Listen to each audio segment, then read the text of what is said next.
I'm letting people in.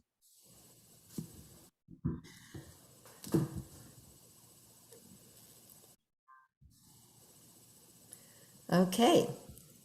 It is 6 o'clock. So I am going to call this meeting to order.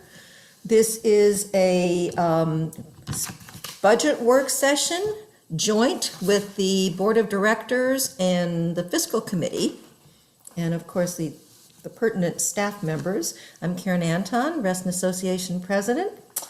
I have no opening remarks. The next item is the approval of the agenda for this evening, and I do have a change to propose. It's actually an addition.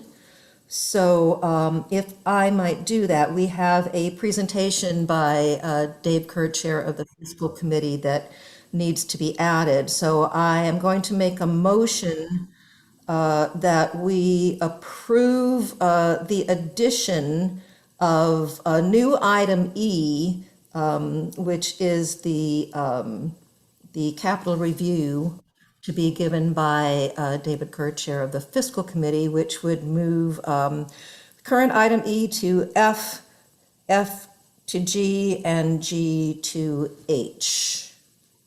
Do I have a second? So move. So second. Is there any discussion on that? Okay, I will call for a vote. All those in favor? Aye. Okay, anybody out there opposing or abstaining that I can't see? I'm back. I'm for it. Okay, so that motion carries. So I need a motion now to approve the agenda for tonight as amended. So move. Thank you, John. Is there a second? Second. Any discussion? All those in favor? Aye. Okay. Anybody opposed or abstaining? That motion carries. Dave, are you with us yet? And I hope you heard that. I am with you. Okay, good. All right. Moving on then to member comments. Has anyone, Mike or Sean, signed up in advance for a member comment? No previous signups. Okay. Is there anyone present who would like a member to make a member comment? Please raise your hand.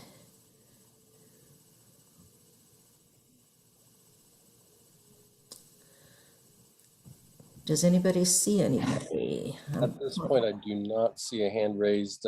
Using the participants tab, at the very bottom, you can press the button to raise your hand to speak, or you can put your question request in the chat box. Okay, not hearing or seeing anything, we can move on to our executive session for contractual matters. So I need a motion to move into executive session. So move. Thank you, Bob. Is there a second? Second. John, all those in favor? Anybody opposed? Aye. Okay. All right. Mike or Sean, can you do the honors, please? Yes, ma'am. I'm just creating it and adding you all.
Karen, looks like everybody's back.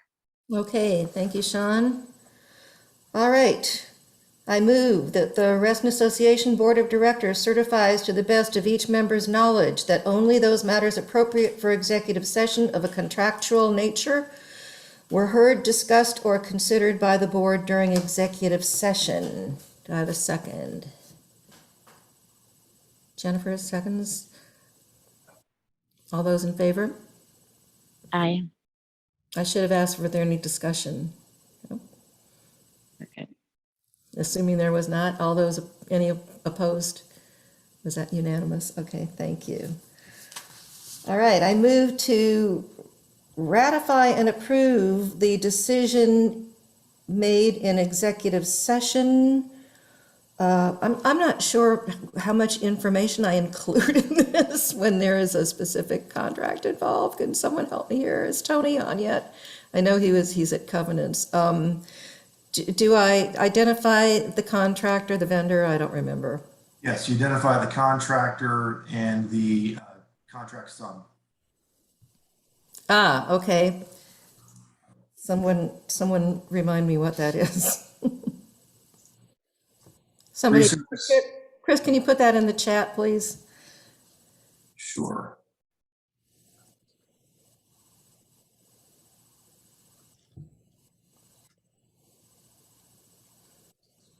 The amount was not mentioned in the motion made in executive session. Does that matter, Tony? I'm sorry, Karen. Tony is not on the call right now. Oh, was that Chris that responded to me? Yes, ma'am. Yes. All right. Thank you. Thank you, Chris. All right, I move to ratify and approve the decision reached in executive session to award the contract for resurfacing parking lots and tennis and multipurpose courts as recommended by staff to be awarded to Resurface Inc. in the amount of $211,855. Is there a second? John seconds? John Mooney. Any, John Mooney seconded. yeah, that's what I said. I'll enunciate better. Any discussion? All those in favor? Okay, 1, 2, 3, 4, 5, 6 in favor. Opposed? Sarah's opposed. Okay, the motion carries. Okay. Thank you, Chris, if I didn't say that before. All right, moving on to item E. This will be a capital review presentation given by Dave Kerr, the chair of the fiscal committee. Thank you, Madam President. I don't know if we have the slides available there. I hope everyone has them. Dave, we do. I can pull those slides up for you right now. That'd be great, Mike. Yep.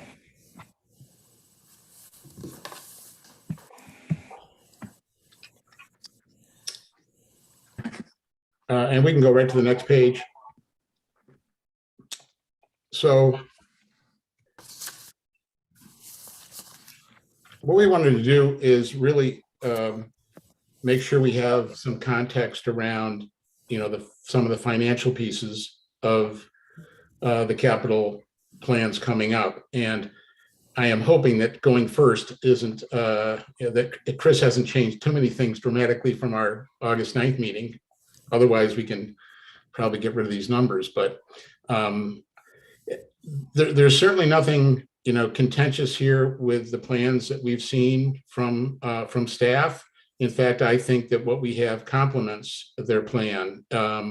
We aren't making recommendations on what to do or how to do it. We're really talking about the financial implications we think we see and what we think you ought to be aware of when you review those projects. Okay, so this first page just talks in general about how our capital needs have grown. And we got to be aware of it because we got to fund it. Okay. You know, when we did the reserve study 2 years ago, it said that between 22 and 31 years, 2022 and 2031, we need $30 million. We now need $40 million for a lot of different reasons. Okay. Last year, when we looked at this, we needed, you know, a little more than the 30, but not as much as now. And it's because we started looking at bringing pools in closer because of some of the ages we saw there. But, you know, personally, I think this is probably a more realistic set of numbers around capital spending that we need to do than maybe we've seen sometimes in the past. So our requirements on an annual basis, because we fund it 1/10 of the 10-year spending forecast, okay, has gone from about $3 million a year. We're now going to have to do $4 million a year. Okay. The good news is RRF is going to get funded much better because we're required by resolution to fund that money. Okay. It's just going to add a lot more pressure on our operating margins. So another way to look at our numbers when we finally put, you know, formal budgets together. And there's no reason to believe that some of these increases aren't going to continue. Okay, so we just have to be aware of that and pay a lot more attention, I think, to some of these things. And that we believe that maybe we should be revisiting, you know, some even approved projects on a more annual basis, just to make sure we're working on the right things, because we got a lot of important projects to do. Okay, the next page, please, Mike. So, you know, right now there are several deferred projects in RRF and CARF. I'm not sure what every project is. I know some of them. I'm not making a judgment on whether they should be done or not, but we ought to make decisions on whether they should, because some of these may be holding up dollars, as in the, you know, the second bullet there, that, you know, if they're deferred too long, they're just holding up money that can be used for other projects. And we ought to look at ways to utilize all the available dollars we have.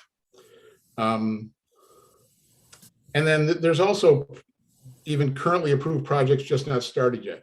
Maybe we should reconsider some of these in the light of 22-23 recommendations. Again, I don't have a project that I'm picking on, okay? It's simply, you know, let's not be afraid to look at all the projects and prioritize to make the best use of our dollars. And timing is a big deal with these. If you'll remember Lake Thoreau, the first time we visited the Lake Thoreau renovation, we had the full $3.5 million in 1 year. We wound up putting that money into really 2 years because that's the way it would be spent. And we should always put it in the budget as how we're going to spend it, regardless of how we approve it.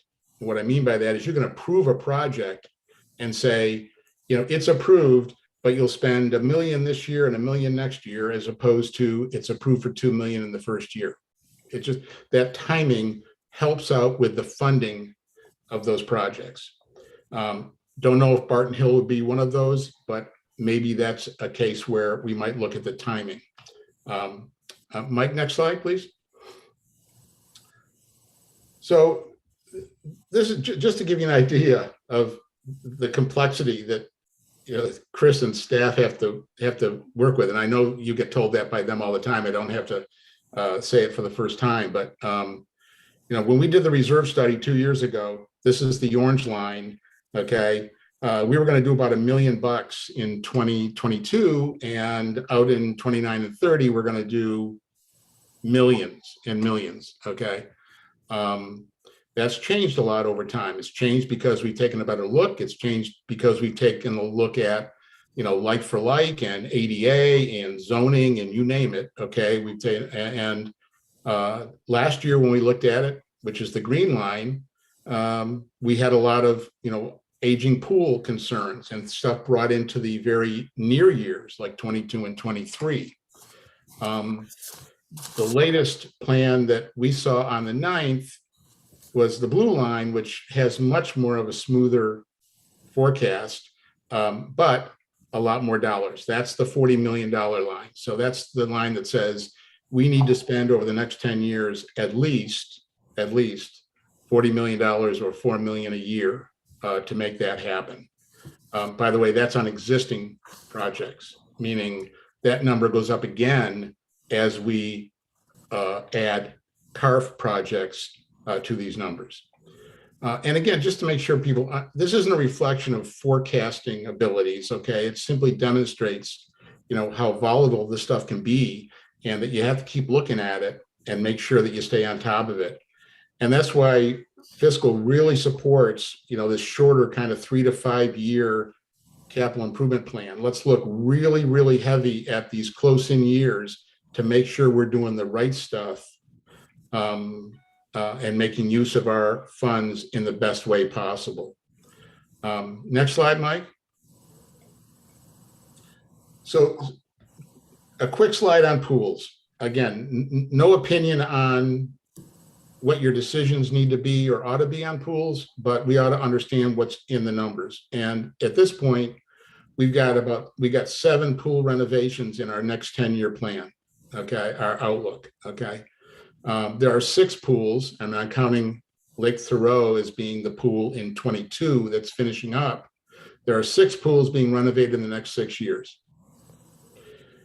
And, and just when we've been through all those sessions that talk about attendance data and the work that the Recreation Facilities Working Group did, maybe it's too aggressive. Don't know. It's something, again, you need to look at. And let's not forget the third bullet, a very important line.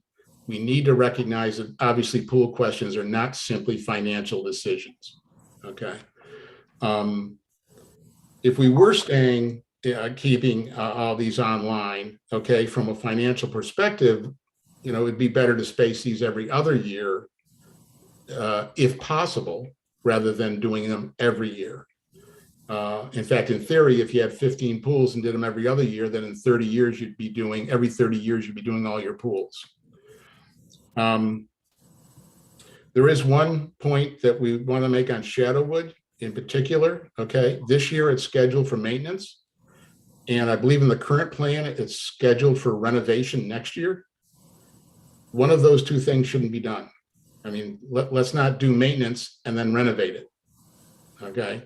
Now, if maintenance can delay the renovation, that's a different topic. That's not something that fiscal is making any point on, but doing both of those things in back-to-back years doesn't make any financial sense to us. And at this point, we don't know how many pools will be open in 22, 23, but really that's obviously probably more of an operating expense question and probably not a topic for tonight unless it gets into some other discussion. So, Mike, next slide. And this is just kind of, wrap up a few of the things we said, okay? We have to increase our spending every year if we want to stay on top of this, of our capital assets. Next year, the plan right now, without the event barn, which I'll mention in a second, okay, has spending of about $4.5 million. If we carry forward an estimated couple million, don't know if we will or won't, but if we do, we're going to be spending $6.5 million next year, okay? Last year, I think we did $3.5 million, okay? So, it would be nice to have more flexibility on how you can use those funds and not necessarily tie them all up in capital. If we don't think we can do $6.5 million next year, maybe we ought to schedule fewer. Again, this is a financial point, not a what do we need to get done point, okay? We might want to look at the total funding. The point on the event barn is, if we're going to put it in a November budget, we need a decision, and I've been told it needs a referendum. If it does, I can't see how it gets in the budget now. The event barn itself would add $50 to an assessment, and if we don't know that's going to be able to be approved or not. So that's an item that probably needs some closer in decision points on what budget that might appear in if it goes forward. And so, with the increased demand, okay, we think, looking at this, at the capital improvement plan, shorter term, making some decisions maybe on what projects we have, making sure we spend, the right funding on amenities we want and improve them maybe, okay? But also how can we best smooth it out to make sure that, we can fund this properly for hopefully years to come. These reserve allocations, that carry forward year after year, could use some attention in maybe how we spend our dollars in the best way. And that's what I wanted to say. And again, hopefully that contributes to, Chris's presentation and as opposed to anything else. Questions, comments? Dave, if I could just interrupt you for a minute, thank you for that. And I'm probably remiss that I didn't do this earlier. This is a joint meeting with the board and the fiscal committee, so I'm encouraging the members of the fiscal committee who are on tonight to turn your videos on. And Dave, perhaps you can go through some introductions for our members who are on who may not know these folks. Sure, I think we've got we got most folks here. I do see Lisa Turkletab. She's here. I did see Brian Grega here. I'm trying to look now, but I do see. I'm looking. I think Scott, I see Adams him. here. Scott Severs is on board with us. Those are our volunteer members. We obviously have Tom Deal as the Director of Finance on our team, as well as the Treasurer, Bob Petrine, and our Board Liaison, Jennifer Juszczyk. So we're all here and looking forward to participate if you'd like or if they'd like. Sure.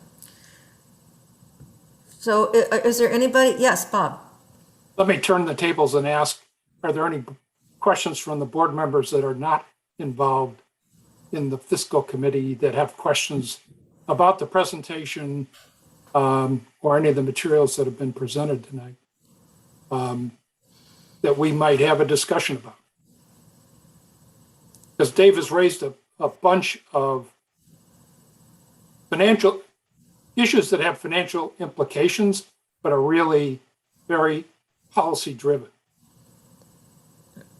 And they're important because they do reflect how much money would be spent in any given year, which ultimately affects the assessment, among other things. Indeed. John, did I see your hand go up? Yes, Madam President, thank you. I do have two questions and a comment. The two questions are, the first is about Shadowwood. So I'd like for Chris in his presentation to respond to Dave's point that does it make sense to do renovations this year and begin to make repairs this year and begin a renovation next year? What would be would we lose anything in the renovation effort if we did not do the repairs this year? The second question is about the guest barn. I'd like to hear from Hank or Hank and Larry or Chris. Does it require a referendum, and has a business case begun to be made for it? And my one comment is that I share the concern about carry forwards, but from this perspective that I believe we lose money ultimately if we do not timely complete what we plan to do. If it's well planned, if it is planned well to be done and we don't do it, typically it will cost us money to defer it and do it later. The solution to that, as we've acknowledged for a couple of years now, is to add staff to Chris's capital staff, because he's picked up the completion of projects significantly over the last 2 years. With an additional staff person, that would speed it up even further. So that would remove some of the carry forwards, but it would not save us money, because we would be spending the money that we decided we need to invest. So I would like to have a board discussion on that point. Thank you. Thank you, John. So your first question was about Shadowwood and whether the issue of do we do the maintenance work if we're thinking of renovations. Right. And what is lost? Does it make the renovation more expensive if we do not do the maintenance work this year? Mm-hmm. Is there some connection between the maintenance and somehow keeping the renovation costs lower than they would otherwise be? Chris, Chris, you want to take that one? Pardon? Yeah, you want to take that one? Sure. So the work that'd be done at Shadowwood between the chip out and replaster of the main pool, there's some concrete deck work to be done, some floor coating inside the bathhouse. So all of those elements, and and the problem is not knowing exactly what would be done. So I'm just going to assume a like for like replacement at this point until decisions made otherwise. Would be all sunk costs in the event of a major rebuild renovation, where none of those items would really save you any money in terms of the construction because they're duplicative. So when you do a main pool renovation or gunite shell replacement, you'd be tearing all the plaster down to the actual shell, replacing sections or complete shell in itself to then rebuild it as needed.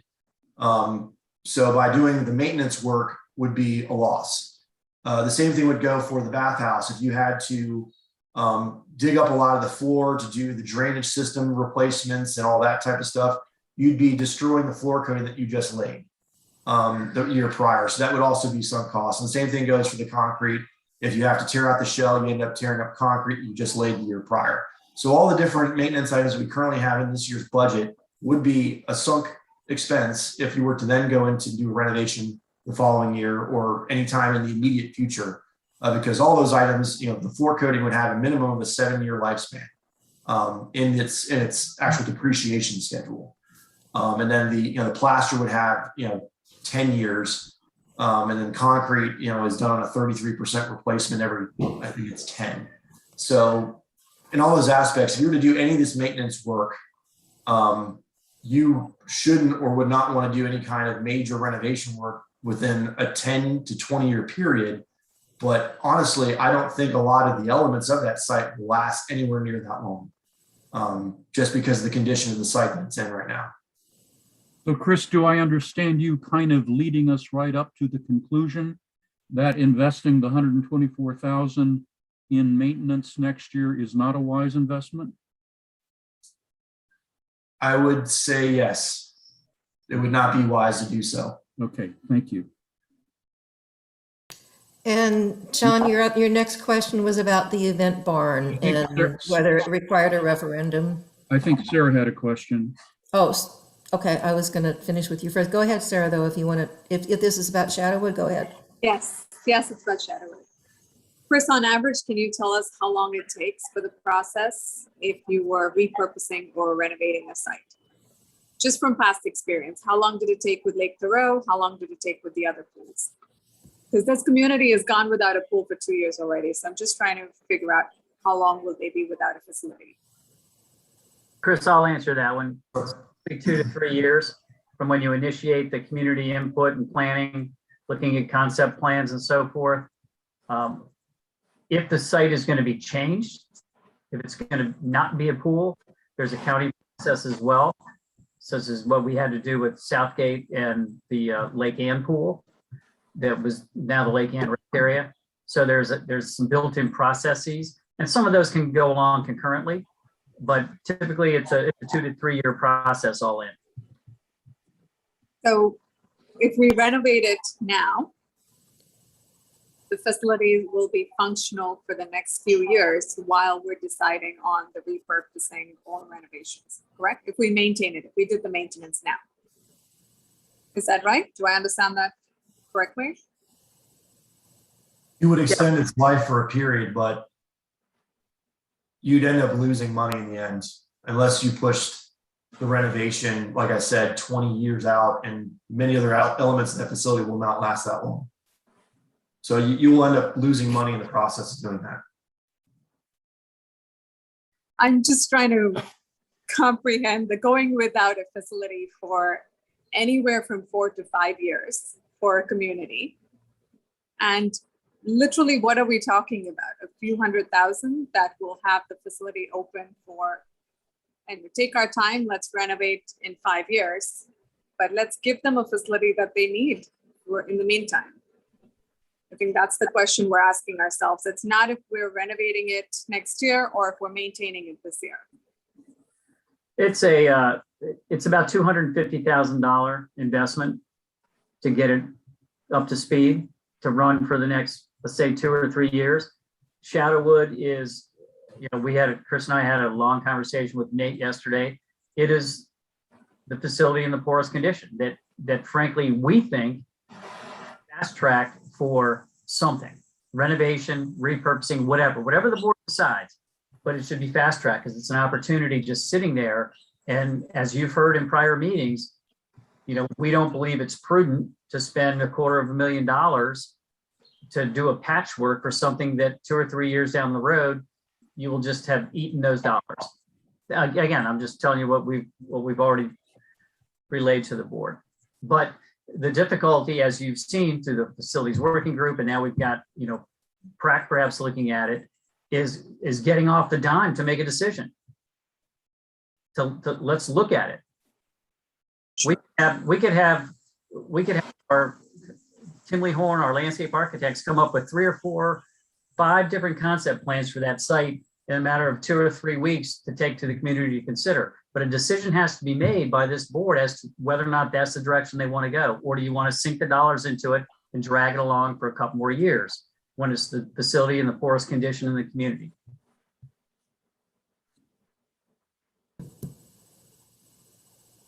Yes, John. I want to make sure I've understood you correctly, Larry.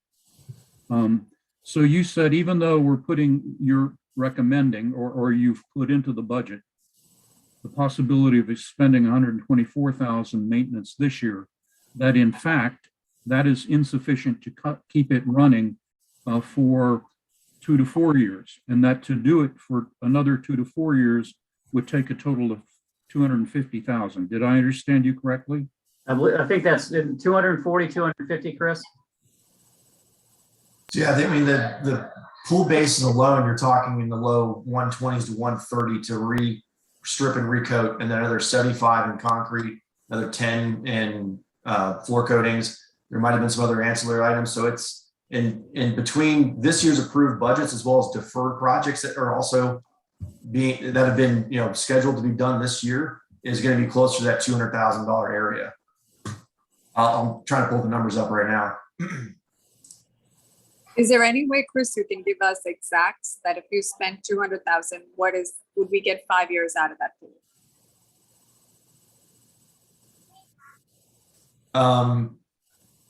Hold on. So your question was to spend 200,000 to buy 5 years? You could, maybe. There's elements there that I don't know will last as long as that. Cast iron plumbing has already had failures. It could fail anytime. So it's kind of a ticking time bomb in some of the situations on whether or not they would last that long.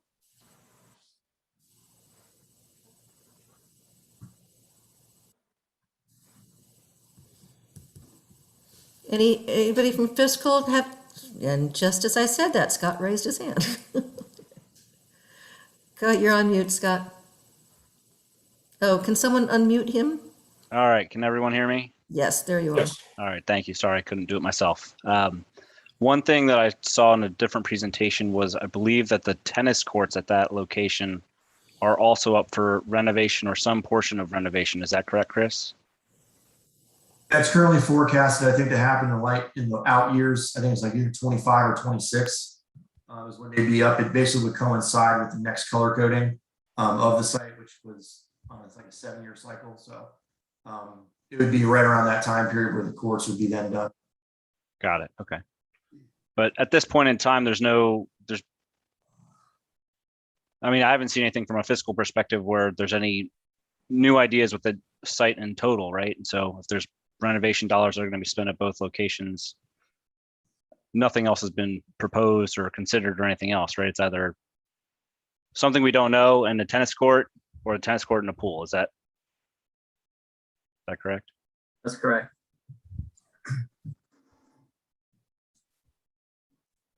And those could be looked at as one potential project, right?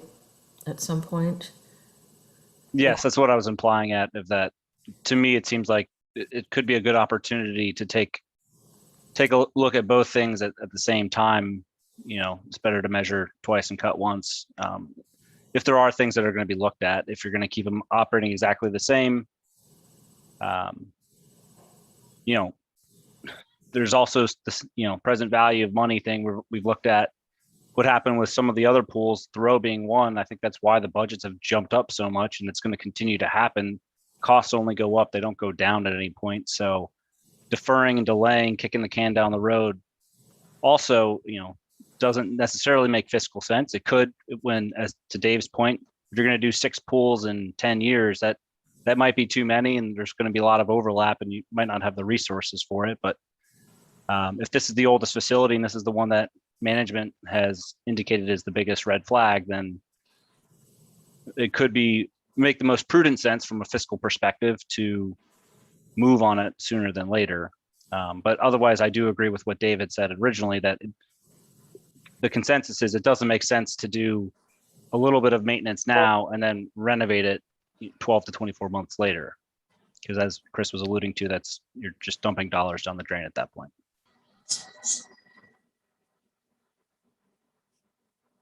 Yes, Bob. Is the pool losing water? As a, you know, that would be a red flag for, you know, pumps or. That I'm aware of, I don't believe so, not at this time, but I haven't been actively keeping track of the water level on it, but it's under a cover right now. So, but last time I talked to Nate, I don't believe it is losing water at the moment, but that's not really the dramatic issue with the shell. It's the chip out of the accumulated plaster that you're having to deal with before then being able to replaster it to get it up to the county code requirements of a smooth white surface to then be able to reopen it. Right. My point was not just water level, but the basic infrastructure, the plumbing and the pumps, and whether they're in operable condition. So if, you know, you can white coat it, but if you're losing water because you've got holes in the plumbing, you're misspending money to just do just that. Tom Mulcairn, you're still on, right? Yes, I am. There you are.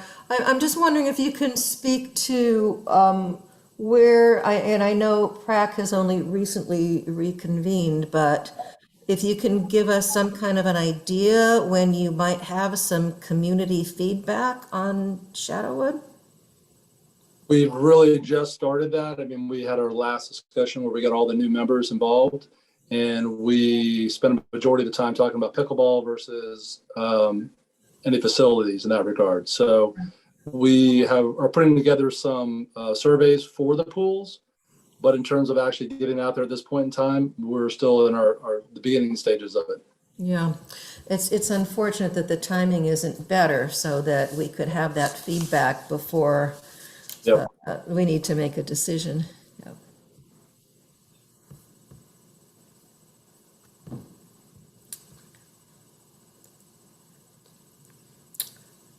Okay, is there any more discussion on Shadowwood at this point?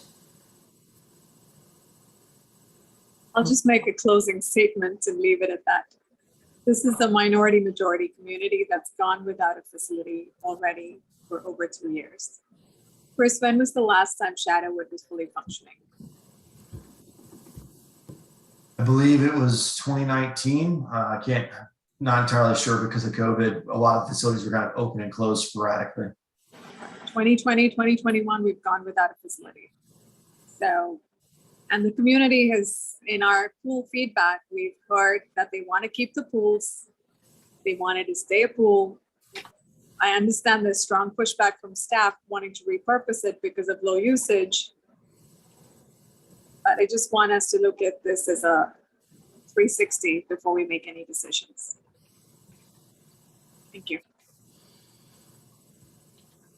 Sarah, if I could just add one thing, you know, the notion of repurposing it is in part, as you indicated, based upon usage. But what we don't know is there something that can go on that site the local community would value more than the pool?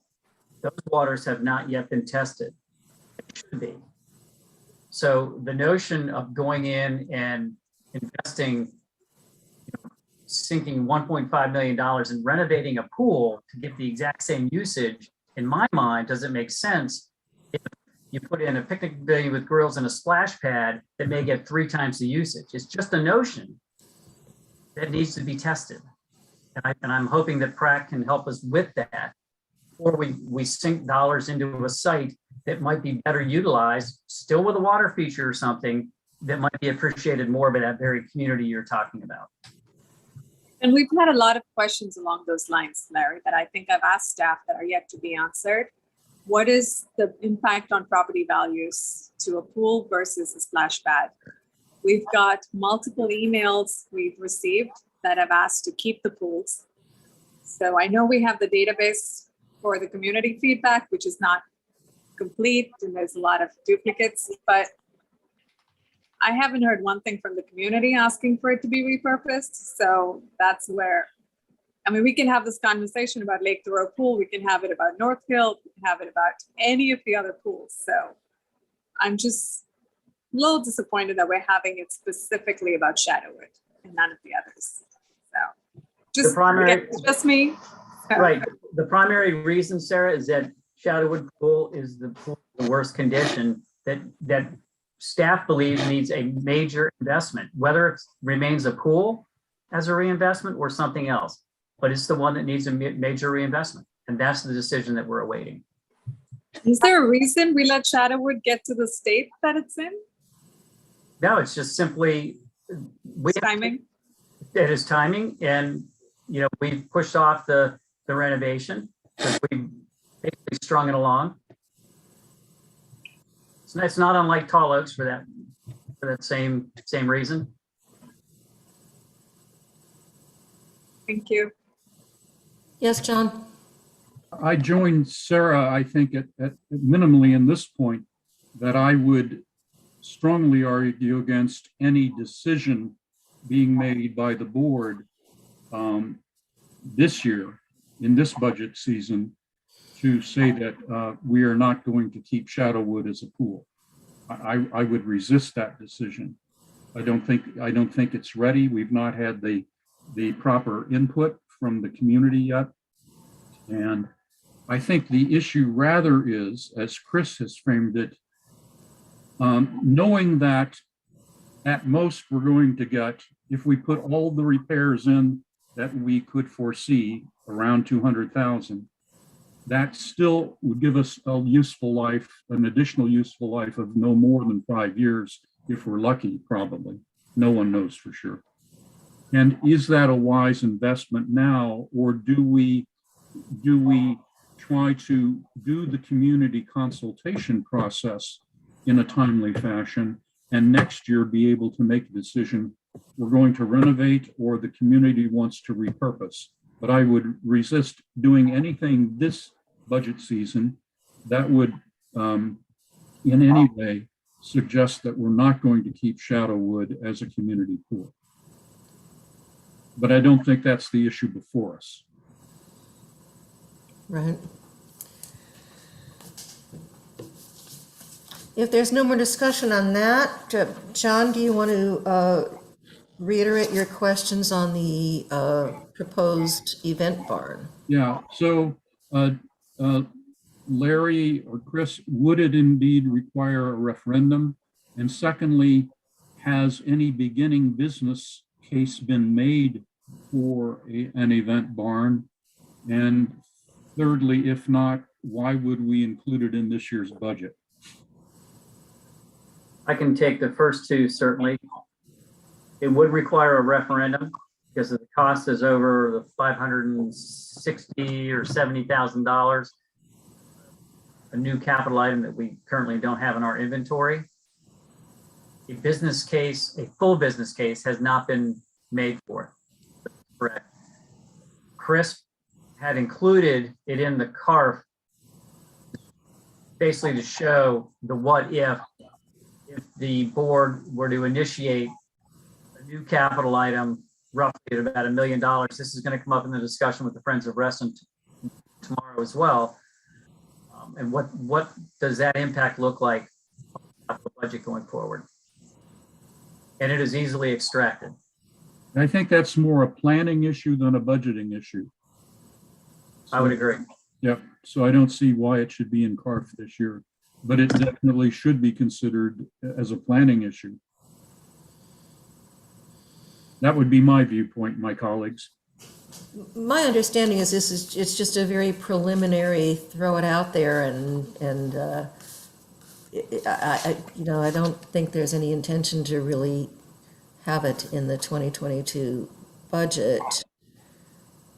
There's a lot of, obviously a referendum needs to happen and a lot of things need to happen. So I think it's just hey,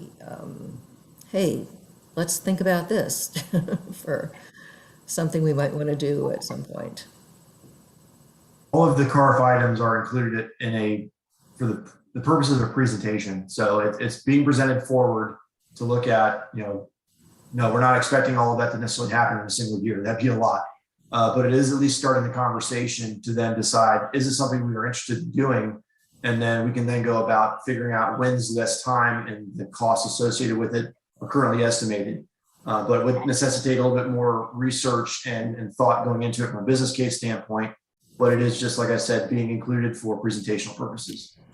Yes, thank you, Chris. I think it's something that, would be really exciting to pursue. I think it would be a great addition to our community down the road. Yes, Bob?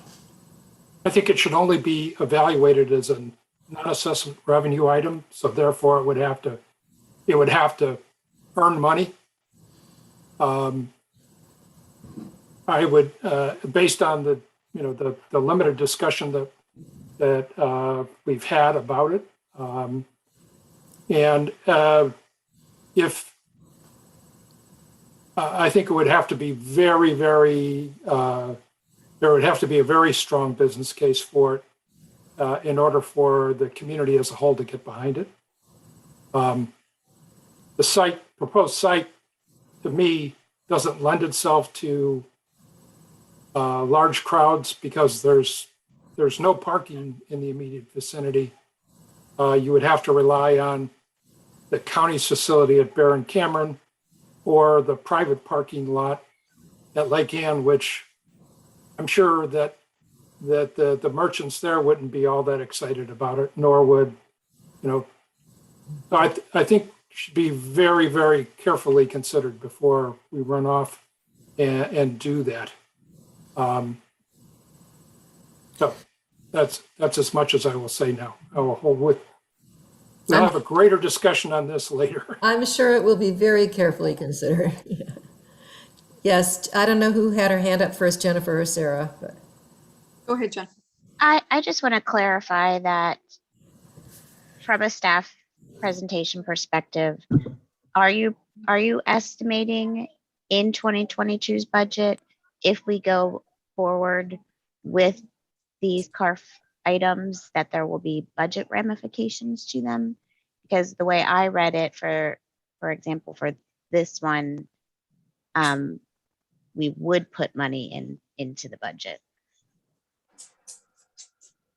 What were your thoughts there when you're putting together the budget? Did I misread that in the plan that we would be putting money towards these items that you have in your CARF presentation or not?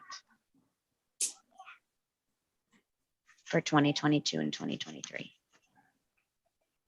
So they're included for consideration by the board that would then be included as part of the 22 or whichever budget moving down the road. It also have to be for the next 2-year biannual. Those individual ones have to then be approved and set in, and the other ones could perhaps be forecasted out, down the road and kind of placed somewhere for later budget inclusion.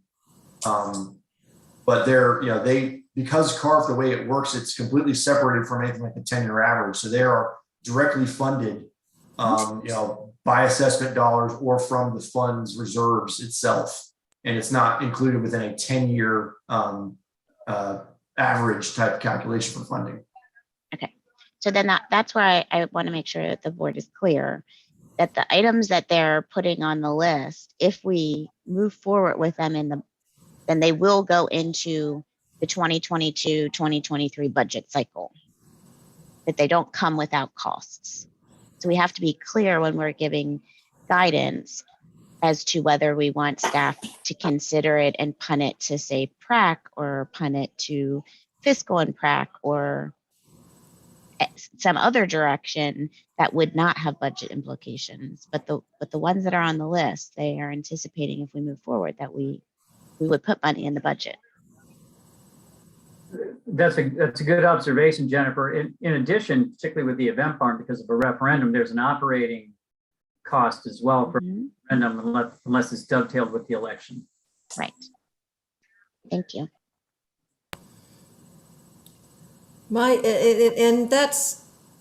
Has that always been the case, Larry, that referenda were dovetailed with the election? I know that's. Typically, they have been separate. They have. Okay, I just don't remember the lake house, which was the last one, right? Right. It was separate. It was separate. Okay, and yeah. Do you remember offhand what the cost of that was? Oh gosh, 30 to 40,000.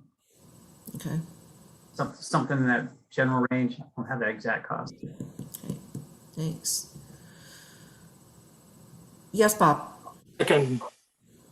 If it would be similar to what we paid for last year's election, it runs between 50 and 60,000.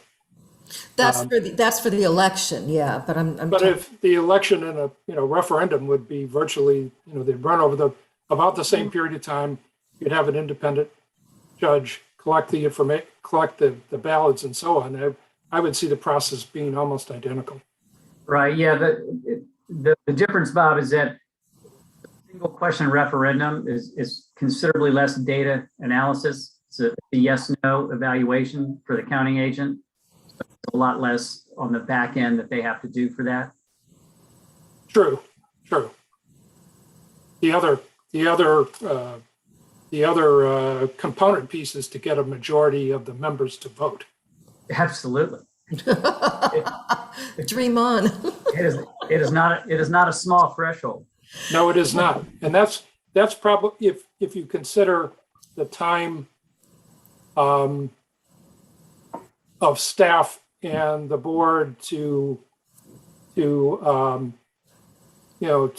if you will, market the pieces, I bet you we could get right up there at the $50,000 threshold pretty quickly.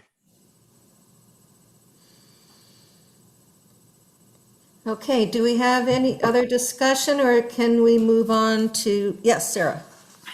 Oh, I'm sorry, you did have your hand up before. Go ahead. So the only piece I'd like to get from staff, if possible, is to show that there is an obvious need for this. And if we could get some data as far as our current facilities. If our lake house is fully booked, we have a waiting list and those so that there's definitely a need for more rental facilities. That would help.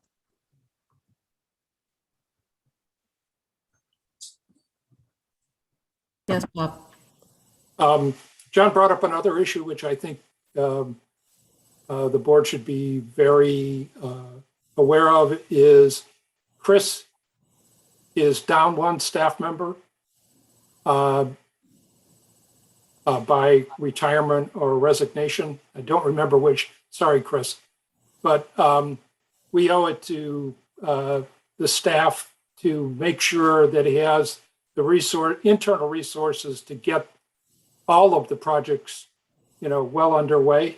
And I think we should be foursquare for adding a staff member in the coming budget. Even though we're not talking about personnel tonight, it definitely impacts the capital administration budget and its successful operation.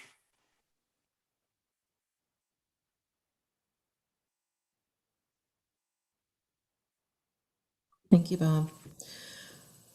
Okay, if there's nothing, oh, hi, Lisa.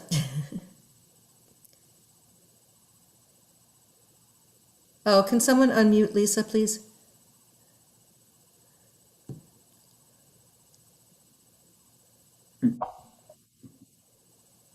Lisa, I think your microphone is not connected.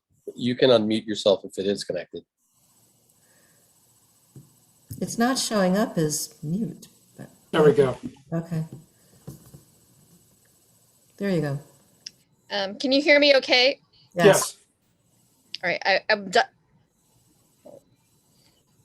I'm sorry, one more time. Can you hear me okay? Yes. Okay. Sorry, I'm dialed in on my phone and I'm getting an echo. We are not. I'm getting an echo, just FYI. I couldn't talk though. You- All right, you- can you hear me you okay did- now? Yes. Yes, you did. You Okay. did show up twice, so maybe one's your phone and one's your computer. Yeah, sorry about that. On the topic of new carve projects and Shadowwood, just one idea to put out there that I haven't heard talked about in the meeting is, I think in utilizing PrAC, we can also utilize the communications department, I think within RA, to facilitate some of this community outreach and feedback to get answers more quickly, maybe on some of these things that everybody's waiting for community feedback to decision on. Just one idea out there that we haven't had talked about, because there's millions and millions of dollars pending on decision processes waiting for community feedback.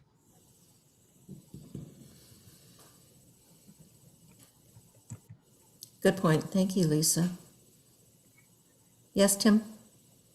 Madam President, a question for staff. If we accept the conclusion that spending the $124,000 for maintenance of Shadowwood is unwise, could we begin the renovation in 2022? And if need be, defer the Lake Newport tennis renovation until 2023? Is that an option that's available to us? Let me take that. So I knew at some point this was going to come out. So Chris probably get a little smile on his face. Chris, Nate, and I, as well as Rob Tucker, our tennis manager, have been working diligently over the past 2 or 3 days. Unfortunately, well, let me say, we've been looking at how do we prioritize, as Dave Kerr pointed out in his presentation, we've got a lot of big projects in the coming years. And so we're working right now on, we'll just say flattening the curve, prioritizing the tennis projects and the pool projects. Chris referenced Tall Oaks. We think we should go ahead and invest in the repairs on Tall Oaks because we think we can get that chip out and so forth. We can continue that pool as is without a major renovation for probably another 10 years. So that's one example. The decision on Shadowwood is, are we going to renovate it? And we can certainly commence that process quickly to renovate it. If the board makes a decision, it's going to remain a pool. Is it going to be the same pool? What's the pool going to, is it going to have other features, et cetera? That's a whole separate process. And, you know, we went through that, you know, essentially with Lake Throw Pool and all the other pool projects. We will probably be prepared. Chris is leaving tomorrow morning, his vacation for a week, and I'm actually leaving Friday morning for about 4 days.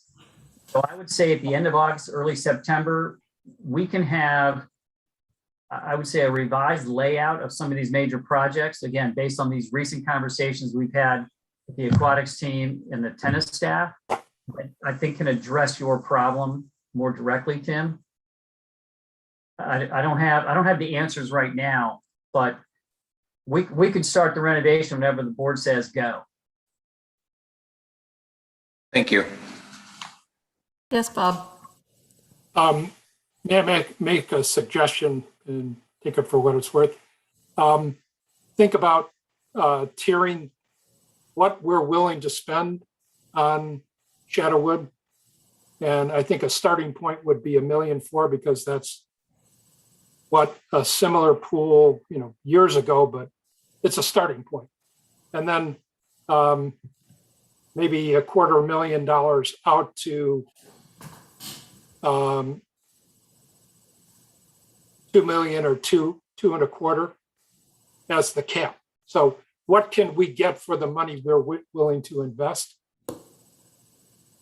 And look at, and start looking at it from both the cost standpoint, and then look at it from the use standpoint and all the factors that would go into supporting, keeping that pool, including community support. So there are a lot of, the finance side is probably the easy side, but it would be a way to at least look at options and give the folks at Kimley Horn a more direction than just say, you know, bless me, give me a pool, and then talk about, you know, desired features to it.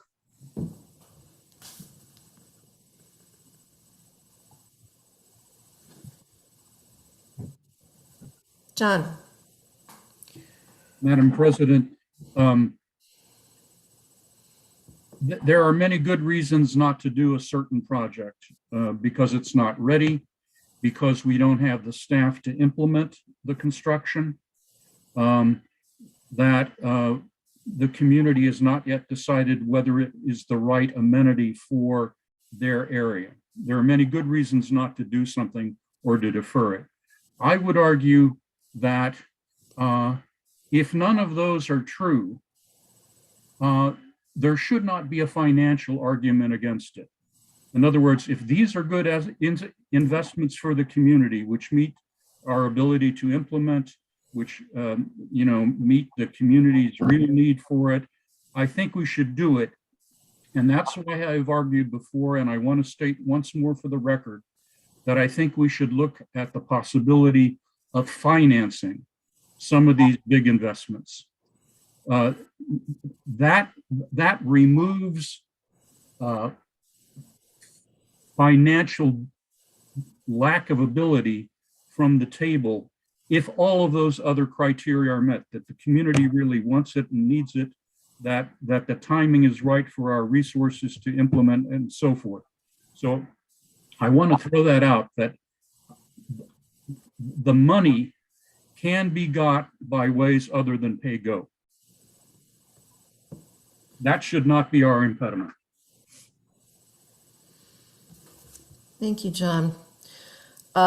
Yes, Sarah, I'll take you, and then I would like to, I imagine a lot of what this discussion we're having is going to also pertain to what Chris is going to be presenting to us, so I don't want to get too deep without being able to move on. So, yeah, Sarah, you had your hand up, and then Dave.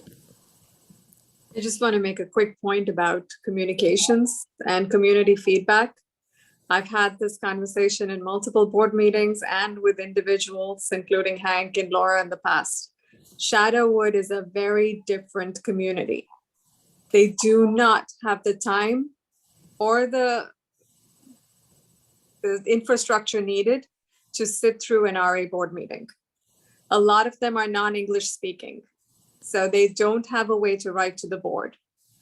So if we want to get feedback from Shadowwood, I have suggested multiple times, we need to get boots on the ground, go into Shadowwood and get their feedback. I have offered multiple times, I'm happy to host an ice cream social, I'm happy to sponsor the frozen custard, but you need to go where they are. These are families that are taking on 2 or 3 jobs, which I'm sure a lot of us here do not relate to, but that's their reality. They don't have time, they don't have childcare to come and sit through a 6-hour board meeting. This is a very different demographic compared to what we faced with Lake Thoreau Pool. Lake Thoreau is well-educated, well-organized, they're mostly English speaking, they're $1 million homeowners that are able to organize and get to a meeting and write to us. Shadowwood does not have that benefit. So to answer Lisa's comment, our communications team needs to look at it differently. If we're relying on the survey that's out there that Julie just posted on chat, Shadowwood's not going to get the feedback we're looking for. That said, I don't understand where we're getting this push to change it to something else. The community has not asked us for something else. The board has not directed staff to go find something else. So this repurposing idea seems to be a push from, at the moment, I can only say staff, but I don't know where it's originating from, so I don't want to pass it on to someone. I think we need to look at Shadowwood a little differently than we've done at other pools before. So I just ask that you consider a community going without a facility. They've already gone without it for 2 years. So whatever we decide, please keep that in mind. Thank you. Thank you, Sarah. Who was, Dave, he had his hand up. Yeah. Just a quick note about John's comment. From a fiscal perspective, I agree entirely, okay, that we ought to be putting in these budgets what the community wants. How we pay for it ought to be debated at the time it's required, okay? And I don't think fiscal is putting anything off the table, and no one else should put anything off the table or on the table. It ought to be debated at the time, but we support the fact that we should be putting in these budgets what the community wants. Thank you, Dave. Tim? Well, when is the appropriate time to have a thoroughgoing discussion of financing? We need to know about what we're going to do.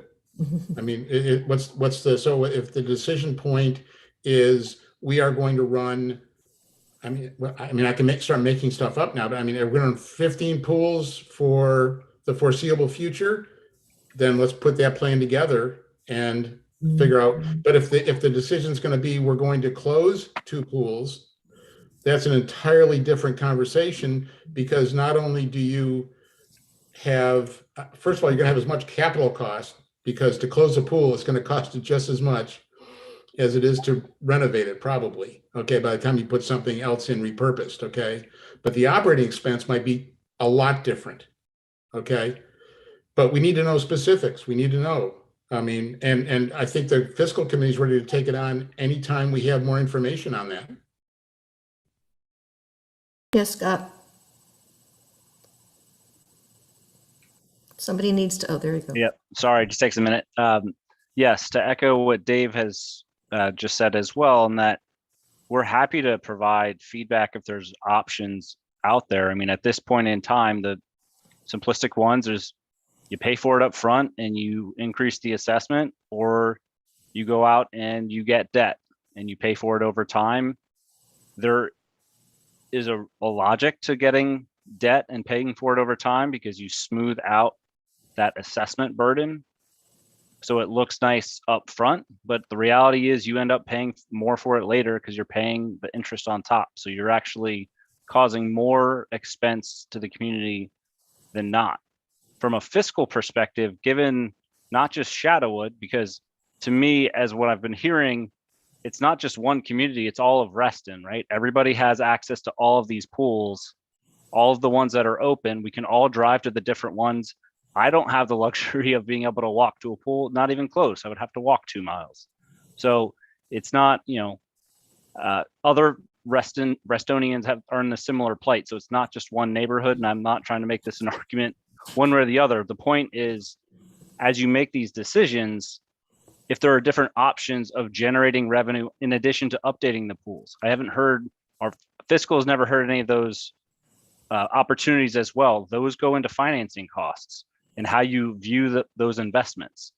And because there's no other options out there on the table, I feel like from a fiscal perspective, we're hamstrung for providing the feedback that you actually need. If you want to have a discussion about different options, I mean, I can lay out at least 4 or 5 different ones right now, but that doesn't help you all to make this decision. It seems like it has to go all these different ways through. So, we're kind of at a loss at this point, unless you want us to say, all right, well, what are the different options? It doesn't seem like we're there yet. I mean, quickly on that, I want to answer a little bit to Tim's point. I mean, we could very well be having that conversation in October, early November, in trying to close the budget. The board may be faced with, here's what your assessment has to be, or you better start borrowing money. It could be that. Okay. And if it is, then we need to have that discussion and get done what's right for the community. And we're prepared to address that and work on it at any speed you need to get done. Thank you, Dave. Tom, did I see your hand go up? You did. So prior to PRAC being reinstated, we had the Recreation Facilities Group. We spent a lot of time working on the decision matrix, which was to assist the board in figuring this out. So I think having the inputs from fiscal and also the different groups will be crucial if we actually use that tool. I mean, we spent a lot of time putting the tool together. I think Sarah's point was valid, though, in that we really don't have any community feedback, and trying to get it from that particular pool area because it's not being used and the people are not probably going to come to the meetings is going to be a serious challenge. But we need to have the community feedback to be able to make the decision on what we want to do. But we looked at redoing the pool. We looked at repurposing it. So that's all that work has been done previously. Now, I think in terms of financing, we have to obviously look at what are the options available once we get some community feedback from it. Jennifer. I thought, and maybe I'm wrong, but I thought that we looked at the decision tree matrix and we looked at the work plan and we sent it back to PRAC with some of the edits that we had suggested that board members had come up with, and asked if they had any additional feedback for us. So if they don't have any additional feedback, then maybe it is time for the board to officially approve the decision tree matrix. Just kind of going back to that. So PRAC is really, we're just getting started. I mean, that was a part of the problem, was trying to get everything done quickly so that we would actually be having some answers now, and that didn't happen. Right. So we're behind the wheel.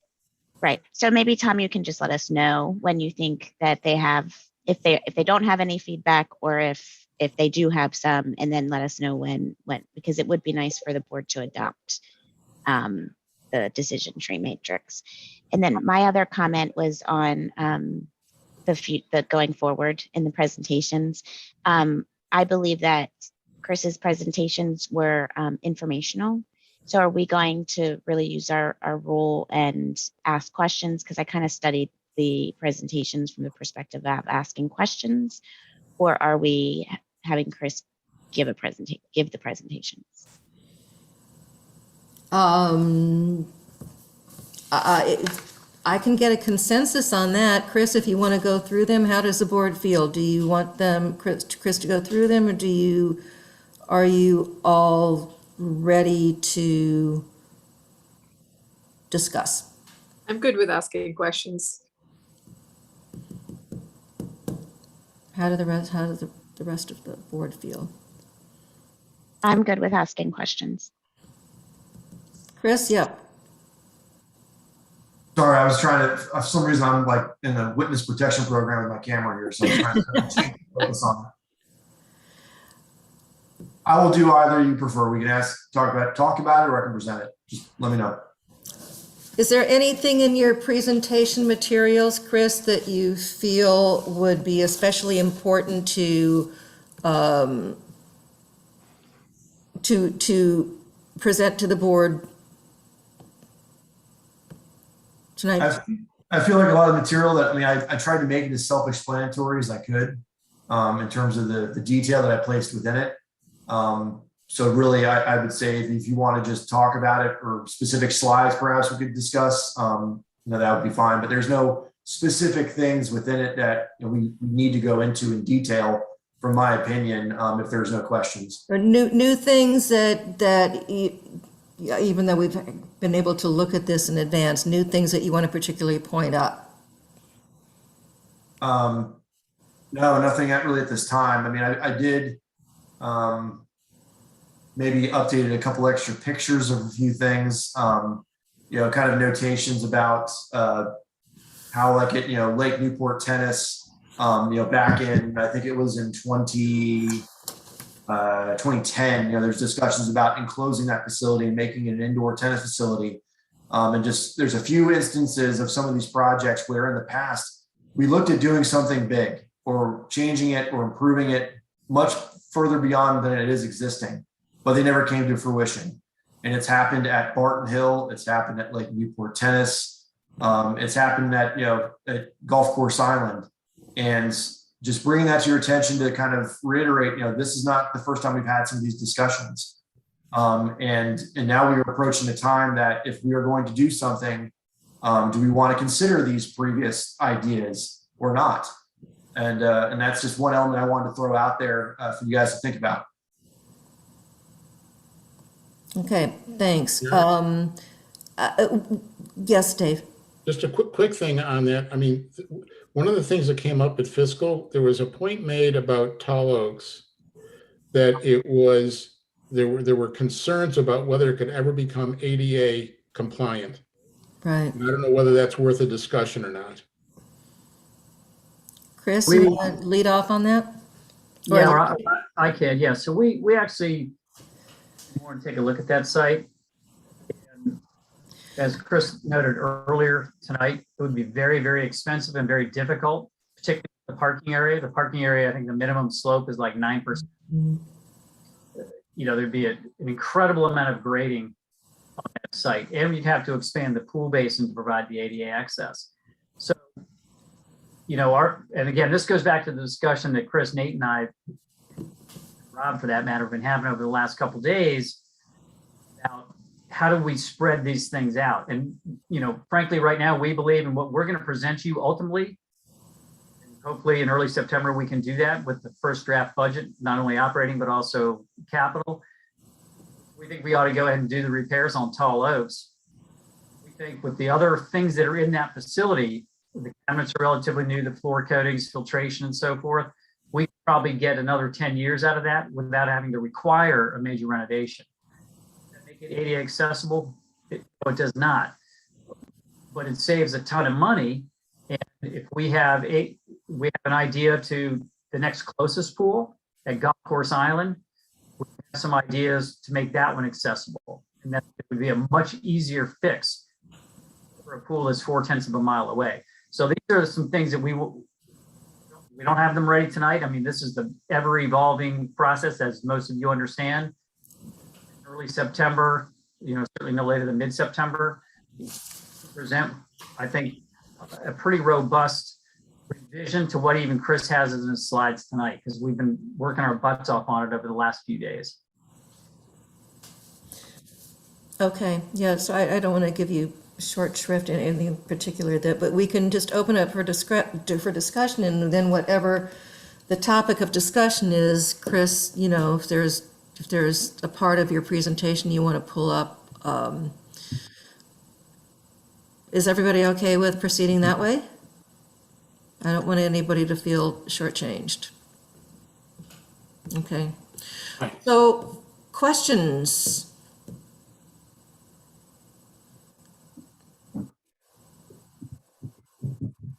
No, this is just, yeah, do we have any specific questions or things we want to discuss that pertains to the reports that Chris had prepared?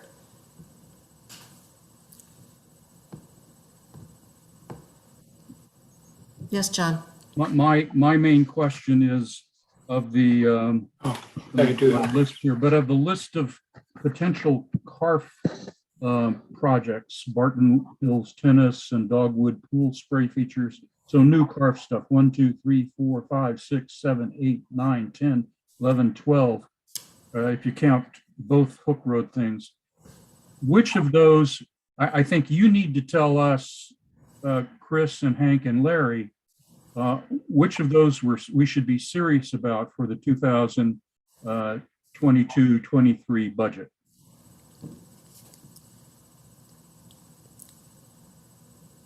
Budget, not exploration, not planning, but budget. So in terms of priority, let me do tennis courts first. In terms of priority, it's Barton Hill. There are substantial cracks and tripping hazards in that court, and it's basically a foundation problem. So those courts need to go through what Hook Road just went through. Major rehabs, never been done on those courts. So Barton Hill, and again, I'm just speaking tennis. Barton Hill is the first priority. We recommend that for 2022. Now with that is the consideration, as Chris has presented, do we, look at lighting and potentially even covering, seasonal covering, not a heated enclosure or anything for pickleball. Because that was something that, PrAC has recommended and so forth. But if nothing is done with pickleball or lighting, those courts need to go first before Glade Tennis, which would be second, and then the major rehab on Lake Newport third. So that's the order of the major tennis projects coming forward. And these are part of the revisions that we want to put into the 5-year plan, as well as in the 10-year forecast, to get back to you in 2 to 3 weeks. So Barton Hill would be 2022. And when would the others be? Glade after that, and then Lake Newport.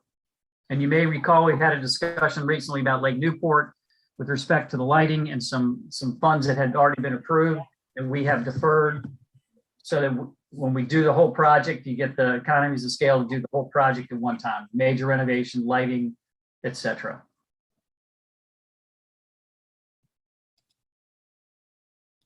But Barton Hills would be the only 2022. Correct. And it would be our decision whether or not we proceeded with converting some of those courts into pickleball courts and with some kind of a temporary roof situation. And lighting. And lighting. Because the roof consideration, is something we discussed, for instance, on the board tour. Right. That may change the lighting. If you don't have a roof structure, if you have a roof structure, you can have roof hung lights that are directly downcast. If you don't have a roof structure, then you have typical tennis court lights like what we put up at Hook Road and North Hills, for instance. So those are some decision points on how we would go forward. But in terms of the courts themselves and the condition of the courts, Barton Hill needs to go first. Yeah. And so it wasn't too many years ago that they were, I guess, a sort of really surface resurfacing, as I recall, right? But this would be something that would be more substantial and long-term. Basically what we did with Hook Road, full depth reclamation. Substantial there. What we had done was, come in with the armor crack and a color coat, but when those same cracks reemerge 3 or 4 years later, it's because of what's underneath. Or less, yeah. So, I mean, I think, we need to stop doing those kinds of Band-Aids, if we can. Okay. Any more on I think Bob and Dave have their Tennis hands up. repairs. And Tim. Bob, yep. Oh, Bob, then Dave? Bob, you're on mute.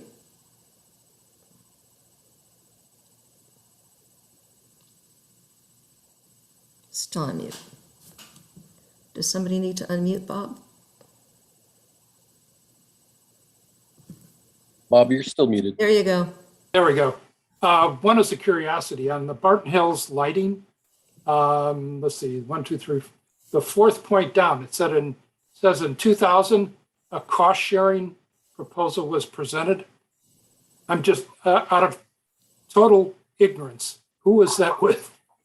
There was a firm called Capital Structures and they wanted to put an air structure over Barton Hill. Make it a year-round, winterized tennis court. And they would take over management or do a lease back? Yeah, it essentially would have been a cost share between the two. The second one is more of a legal question. And that is,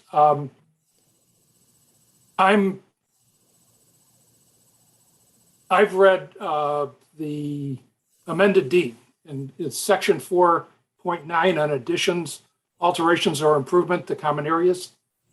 And it's a question. I don't know the answer to this, but it basically says that if we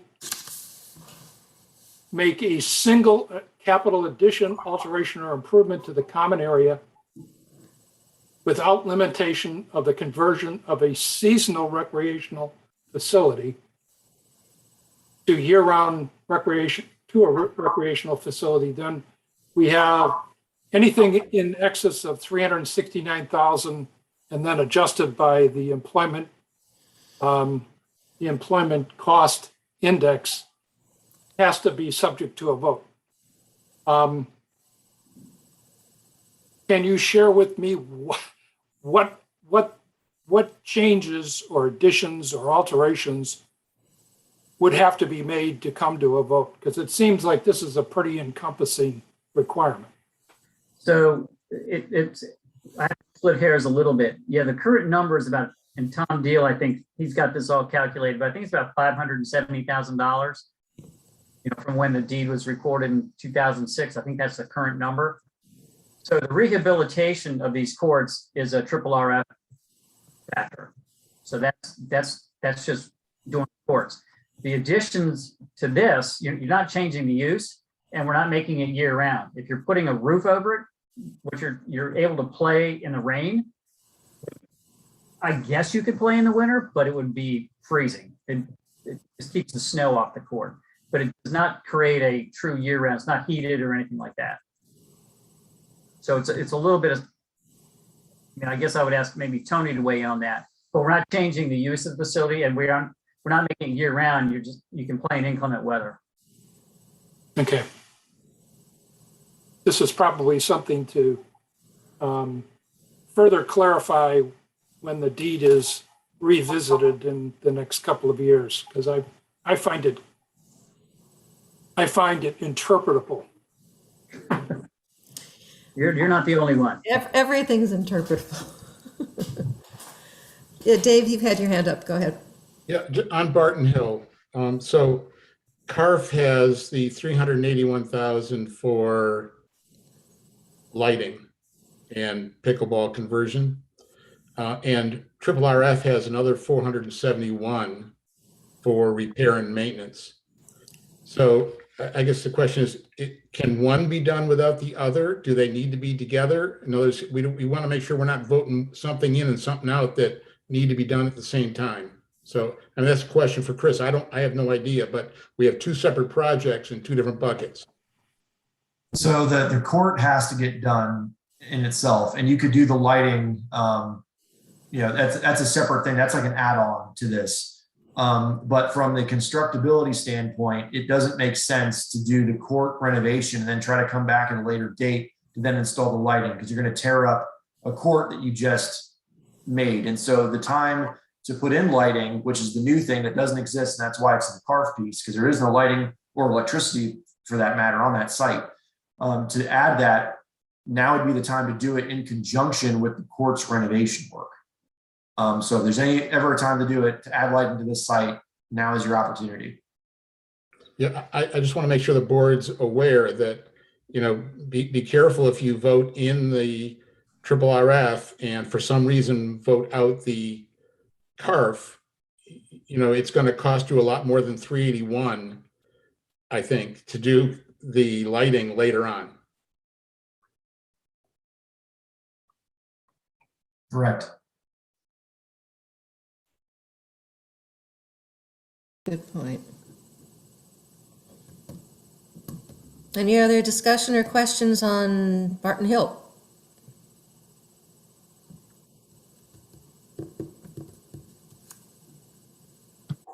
Okay, We haven't discussed the request to convert it to pickleball.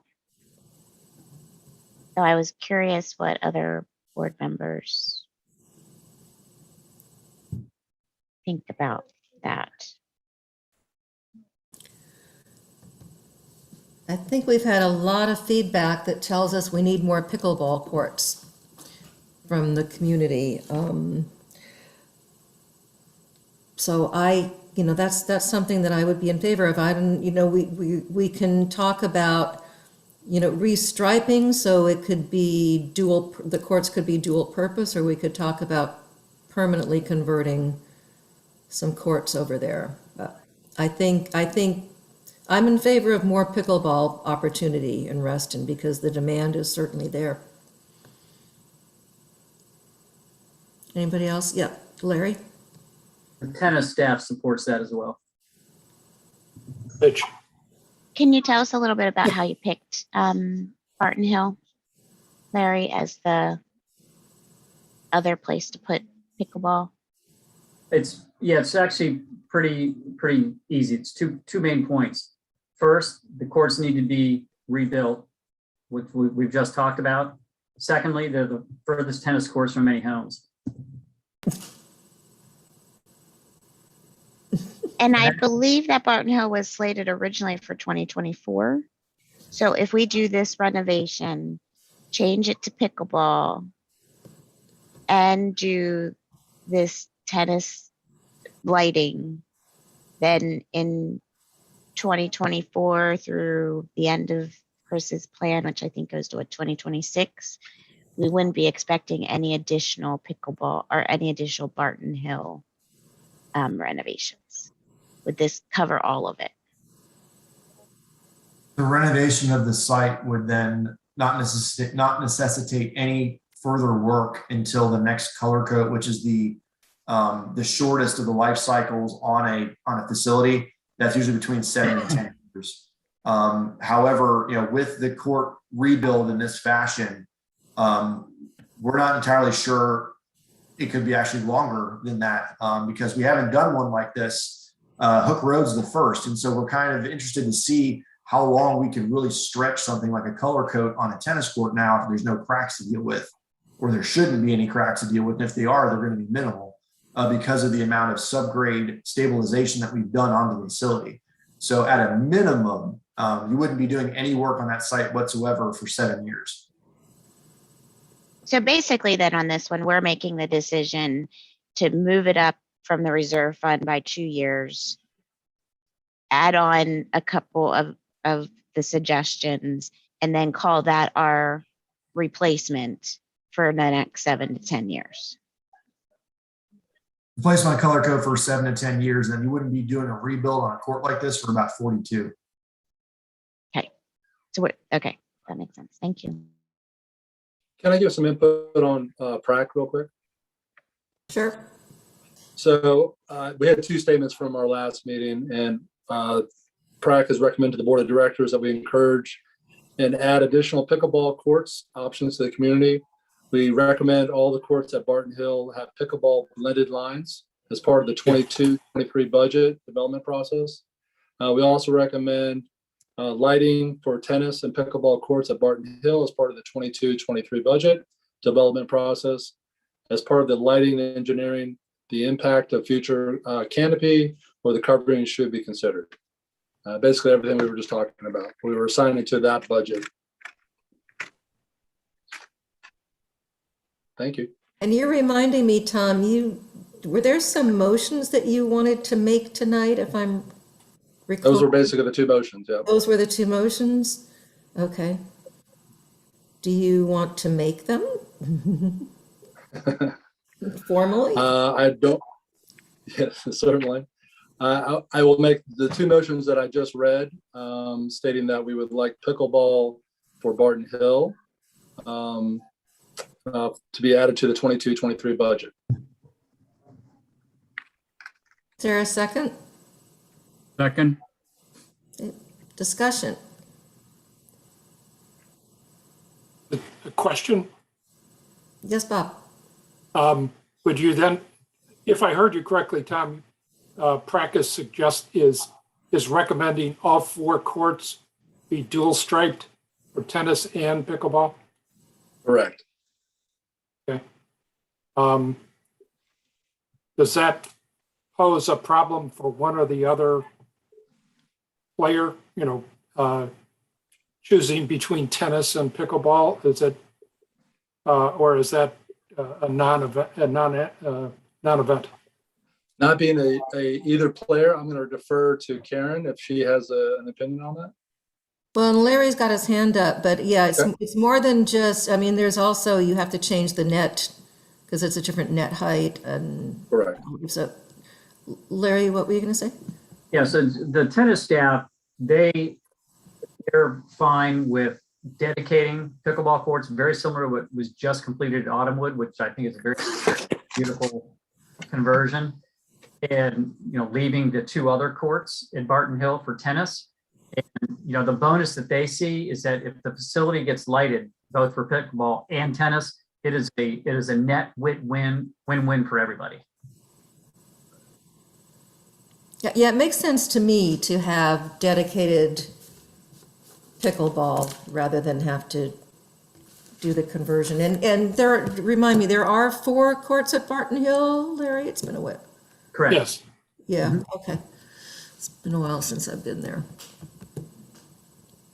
I'm sorry to keep on asking questions, but do you have a rough order of magnitude of what it would cost to put up basically the sun dome? Chris, did we get, I don't know if we have that yet. No, the only thing I could even possibly reference, and don't quote me on this because it's not necessarily saying, like for like, is that in Leesburg at Ida Lee, they were looking at putting a enclosure over top of their tennis courts. But I believe that they are doing an air structure, which would be a full, year-round type of facility because it'd be like a bubble. And that's almost $1 million is what they currently have in their capital improvement plan for that project. Now, being that this is not going to be a climate controlled facility and just a canopy over top of it, you can maybe go, probably 50% or 75% of that cost. So you're still looking at maybe $500,000 potentially. But we've never done a structure like that. I don't have any data on that. So it's really hard to put a number, but just kind of give you the range you can look at from like a full-fledged year-round type enclosure is about $1 million. So somewhere below that is what you're going to be looking at, probably I would say at least between like 250 to 750, I'm going to guess. So help me understand, oh, go ahead, Bob. If we decided to put the cover, as you proposed, a non-year-round cover, wouldn't that change the lighting requirements or the lighting position, which would change the cost of the 381 that you proposed? Or am I wrong? No, it would. It'd be a different type of lighting design. That 381 is based around a 26-foot pole installation. An enclosure, such an example in the image from the 2000 cost sharing proposal would be more of a high bay style lighting that would be hung and anchored from the ceiling. It's a lot cheaper to do that kind of installation because you're using the structure as your support. So there's a little bit of an offset there. But, you know, putting in the enclosure with lighting is at the end of the day going to be more than just the poles. But knowing exactly where that sort of balances out, I'm not quite sure. But what we could attempt to do, if directed to at least say staff, let's light this facility, but to evaluate options of, you know, how can we do it in a way that would allow us to enclose it at some point? I could, you know, work with the engineers to find maybe, I don't know, I can't promise a solution or an idea that would allow us to do that without having to do any kind of major modifications to the structure or the design of the lighting to then put it in later. But it's going to be tricky to do that. I don't really know how it would work per se, but, you know, I'm not going to rule out because, you know, we got some really smart engineers and sometimes come up with some really creative ideas around a problem like that. I think what we can do, Bob, we look at it both ways. Chris has the cost for the traditional lighting. We'll look at, you know, if the board is interested in this notion, we will certainly investigate and get Kimley Horn to work with us to look at the various types of structures. There are fabric structures, there's, you know, steel, you know, attractive steel roof structures, etc., all of which have a framing from which the lights would be hung. So we can come back with two options with, you know, costs for each. I think that should satisfy at least getting, you know, honing in on what the would be. So I just mentioned it because if this is a possibility, we should at least explore what the potential costs would be. I agree. And its attractiveness to the community. Mm-hmm. Yeah, and so Larry, in addition to, you know, keeping the lighted courts from being a problem in the immediate area, is this also going to abate noise at all? This roof structure? I don't know about that. I mean, the houses are, you know, slightly uphill. Right, but I know Barton Hill's been talked about for years as a potential bubble court, and that's right. not happened because I think it was felt that it would not be received well by the immediate community. But well, let's put it this way. I have a 3-inch round pin in my office to stop the bubble from a very earlier effort to do that. In fact, that's when Capital Structures came forward. So you know, there's some alignment over there. It does have to go through the design review board process. But I said in my comments to Jennifer, you know, if you look at all of our tennis court sites, there is no site that is more remote from the closest homes than Barton Hill, and it's immediately adjacent to a 4-lane, very busy road. right, So, no, I'm all for it. I'm just making sure all our questions get answered.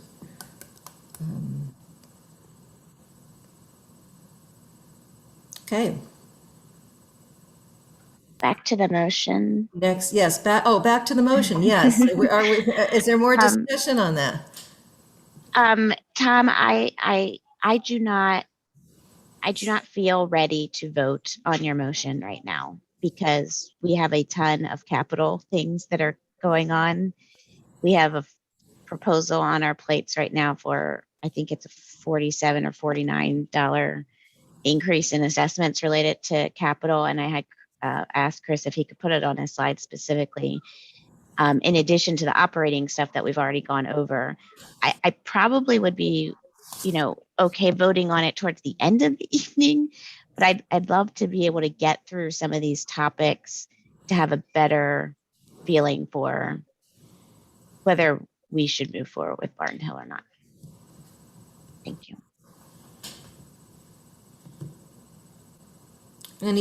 Any other discussion? Madam President, Yes. I share Jennifer's viewpoint that I can't vote on it, and especially the discussion with Larry and Chris about two very different lines of planning and engineering we would have to do if we did it with a roof or without a roof. And to hope to economically and design-wise retrofit a roof and roof lighting, I think we need to be clear about that. So that's why I will not support Tom's motion, though I do support the idea of the motion of having this installation at Barton Hills. Thank you, John. So it sounds like we might want some more information before we're ready to take a vote. Are there more of us who feel that way?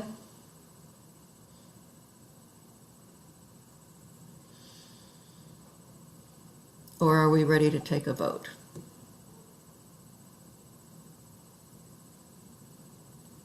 I'm I not. think Bob has his hand up.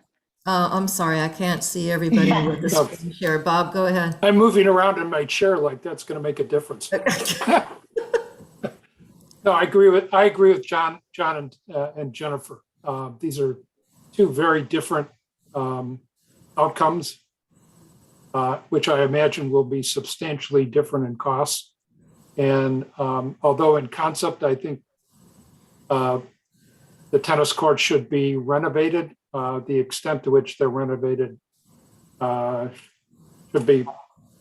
needs further discussion and further elaboration. Madam President, Yes, Jim. respectfully, the better course might be for the movement to withdraw the motion rather than to have the board vote on it, particularly if there's a serious risk that we'll vote it down. I would say, yeah, Tom, if you want to consider that, or else amend your motion to make it predicated on some of our, that it's a vote of confidence, if you will, pending further information, or if you want to take your chance on the vote, or withdraw the motion at this point, having heard some of the comments. Having heard the comments, I would say I would probably withdraw it at this point and reinstate it at another time. Okay, and does the person who seconded withdraw the second also? There was a second, I believe. I may have seconded it. I don't know. I think you may have.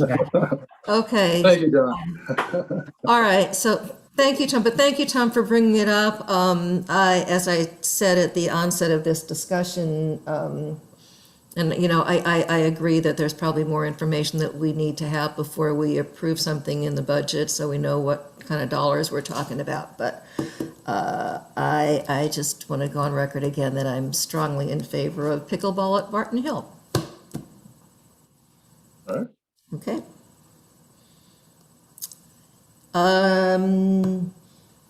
Okay, next question, next item for discussion. Dave Kerr has a question or a comment. Okay. Yeah, I have to check out everybody's, there we go. Okay, Dave. Just a quick a budget point on Barton Hill that I brought up earlier. I don't know how long something like this takes. It sounds like just what's in there today sounds like a lot of work. If it took 2 seasons to do it, you would, from a budgeting perspective, break the costs into the 2 separate years in which you're going to spend the money. You don't have to budget it in 1 year. Just from a pure budgeting point of view, Right.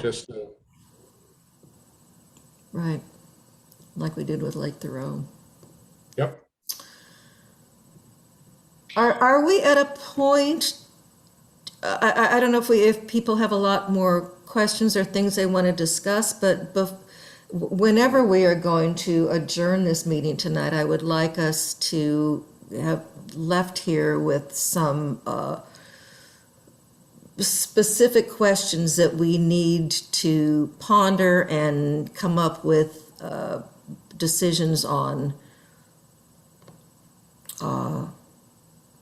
certainly by the first budget draft, if not before. Yep, Jennifer. Okay, so I can start with that because I have a list of questions. I'm not sure that we need to go over tonight, or just really send staff back with those, and they can, email us answers. One is there's a field production camera that's pretty expensive that's in the budget. I believe for 2022, if not 2023, I think it's 2022. So just some information on that. And maybe, what cameras we currently have or why we feel like we need a camera that's that expensive. Central facilities over the course of the 2-year budget has over 200,000 slated. So, but you guys took us to central facilities and we did a big renovation there. And it's beautiful. I thought it was very beautiful, very well maintained. So just curious why we need to put another 200,000 into that facility. I believe before I got onto the board, this discussion started about the number of vehicles that RA has. And we earlier had a discussion about whether these vehicles should start turning to electric or not. And I want to say the board asked for, something related to what do we do with is it 68, 78? I don't know, something around there. Vehicles that RA has. And I'd love to also loop fiscal in there because we have been buying those vehicles, I believe, always. And has there ever been an analysis of whether we should outright buy vehicles or lease vehicles, or maybe it's a split case depending upon the uses of our vehicles. But I think that their help could be used there in that analysis. Jennifer, excuse me for interrupting, Yes. but did you want these questions addressed tonight, or what was your? No, I'm going down the list of questions first that I think that they might be able to send us an email or put in the first draft of the budget an explanation. Okay. And then I do have a couple that I think are worth discussions by the board. Certainly, if other board members share an interest in some of my earlier ones, happy to hear that too. Sure. Can you give me some idea of how long the list is? If we want to, anyway, I think I have two more maybe questions, and then a grouping around pools, and then something on Brown's Chapel and dams. So I think it's 2 more questions and 3 things that we might want to consider discussing. Okay. Larry, did you need to say something? Right. I'm hoping Jennifer will email those questions to staff. Sure. Yeah. Me too. The next question is about renovations to Ruston headquarters. Because we renewed the lease, we got an amount of money that we were able to use. I know we didn't use all of it, but there's a lot of kind of headquarters stuff that I thought would have been wrapped up into the previous lease and the improvements on it.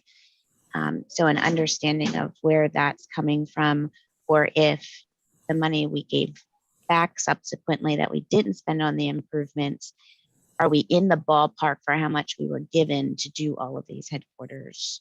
Or are we spending more than what the building owner gave us?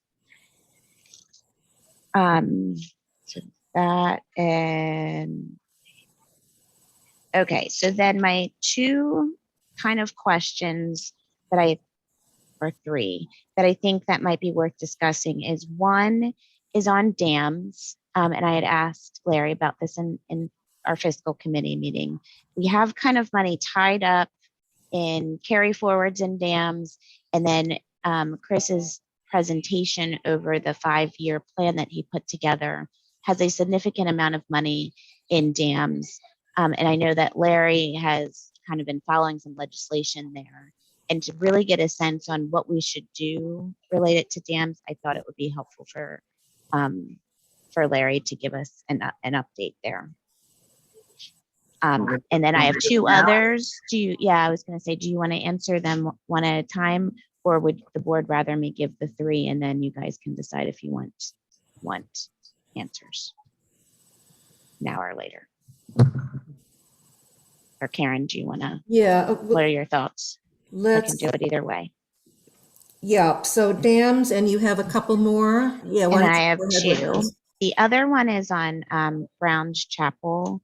In CARF on this presentation, we kind of have the event barn. We also have some things in the 5-year plan about repaving and some lake house requests on the CARF side.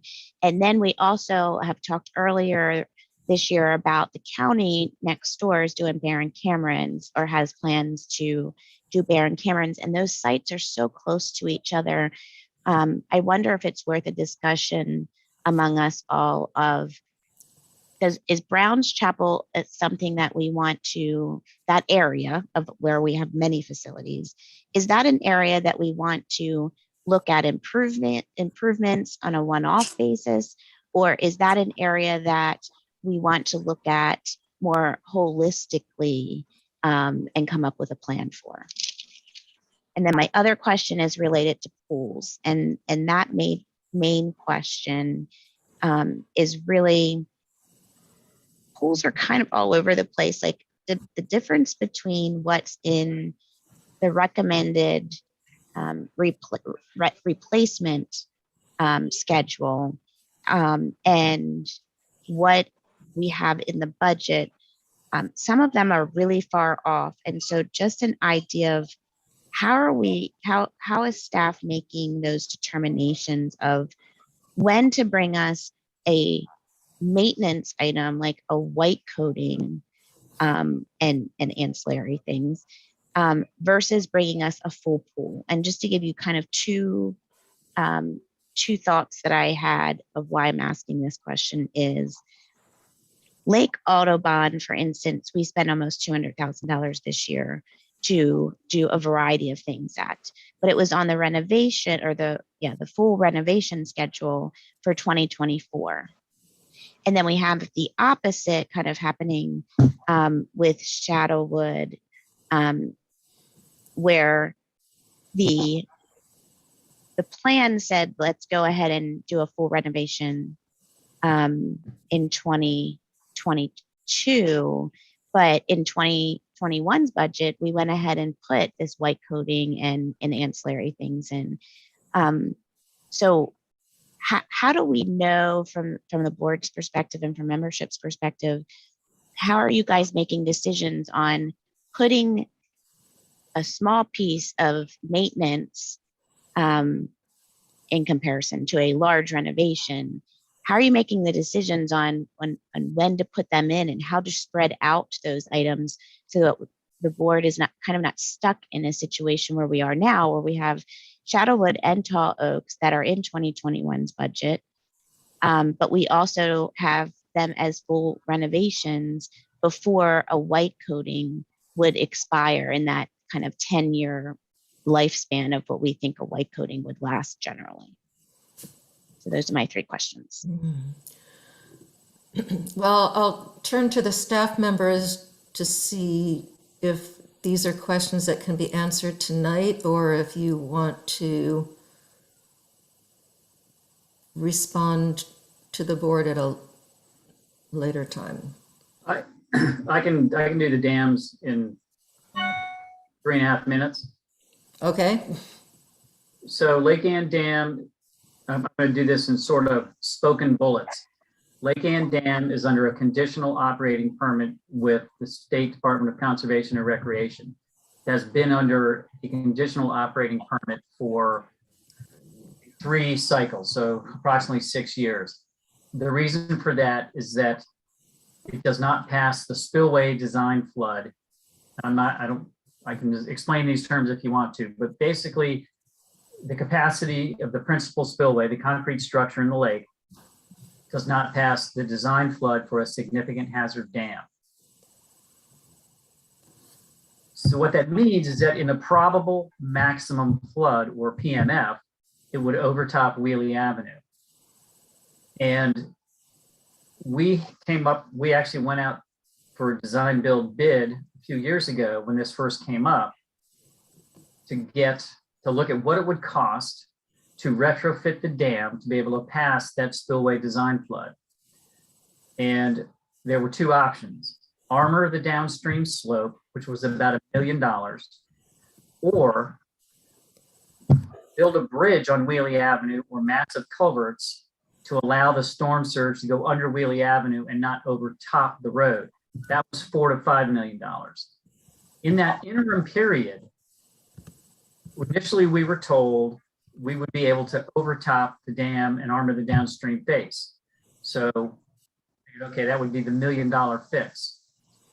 After that, the state issued basically a notice of regulatory intent to look at the dam code, dam safety code, because owners all over the state that were in very similar situations as Ruston Association went to their legislators and said, there's no way we have the money to retrofit our dams to meet the code. About a year and a half ago, almost 2 years ago, right before COVID, the state said they were going to seat a technical advisory panel or committee to review the state dam safety code. Because of COVID, that didn't happen. Those advisory committees and the regulatory process that follows typically takes anywhere from 2 to 3 years. And so in the recent discussions, which I've already referenced with Chris, we believe putting the Lake Ann dollars that's essentially that almost $1 million placeholder and putting those in 2025, because we think that's the earliest any future guidance would come out that we would have to adhere to for our operating permit. So we believe at some point in time, we're going to have to do something, but we have no idea what that something is until the code is changed. And there's going to be a lot of pressure on DCR and the various legislators around the state from dam owners as that code gets developed through the technical advisory committee. So I'm sorry that was more than 3.5 minutes, but that's the answer to that question. So we believe 2025 is the earliest we might have to address Lake Ann Dam. Hopefully that answered your question, Jennifer. Yes, I think that was helpful, but I believe that we have carry forwards related to the dams, and I'm wondering if it's worth leaving them in the carry forwards, or am I mistaken? I try to keep track of all of this, but if we don't think we're going to be able to do anything until 2025. Why would we leave things in a budget if they are indeed there? I thought that they were. If they are indeed there, then maybe this board should consider taking them out.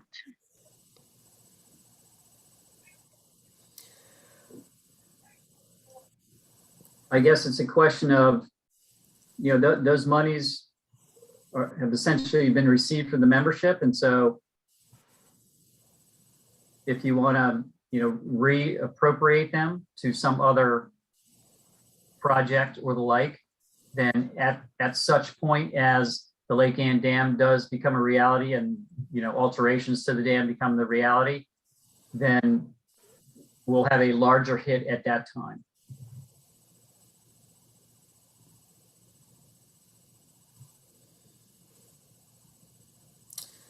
And the reason I'm also bringing this up again is because we have a substantial list.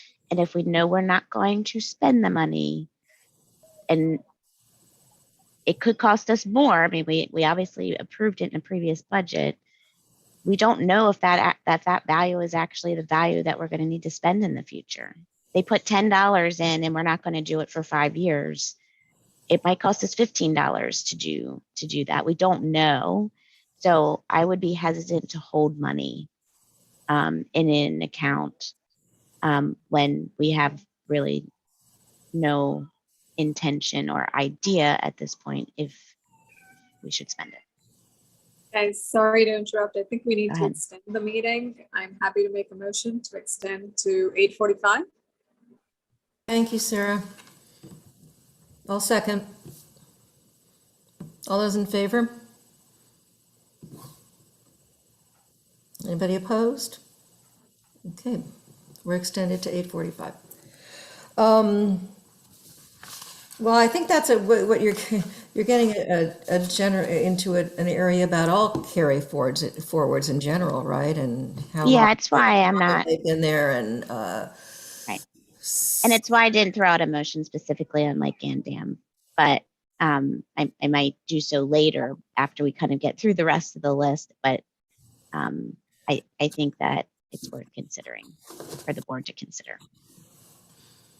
Okay. Is it, any other questions that Jennifer asked that anyone is prepared to address tonight? Or we have on record what your issues were that you raised, Jennifer, and hopefully we can get answers.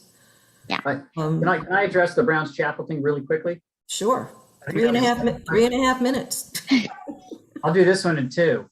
I mean, looking at the whole site, I think is good, but understand that we have recently invested a ton of money in the ball fields, in redoing all those ball fields, and not too long ago putting lights on the ball fields. So we have made major investment in that park, and so I guess I would. And maybe we can have a separate conversation, Jennifer. I'm not sure exactly what you mean about looking at it, as a whole. We've kind of done that, and with working with Ruston baseball and so forth, we've done some major upgrades to that park in the very recent past. So, I mean, the notion of talking to the park authority about, is there a way to co-opt some effort or something, depending on what and when ultimately happens at Barron Cameron, which, they are going to implement their master plan in some way, shape, or form.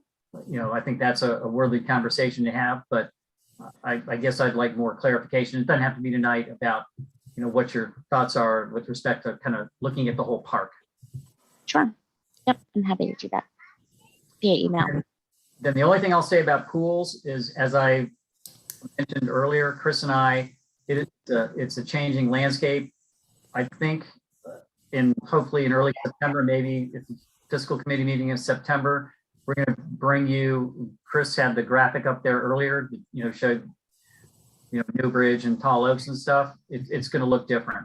And that's based upon the recent conversations we've had with the aquatic staff and the tennis staff. I'm already giving you the lowdown on the tennis and the priorities there. And you'll see that reflected in revisions to what Chris even had in his presentation tonight. Thank you, Larry. If I may, if I'm not cutting you off prematurely, Jennifer, there are a couple of things that I just wanted to make a case for before we adjourn tonight. Chris, if you could bring up the Butterfly Meadow overlook slide.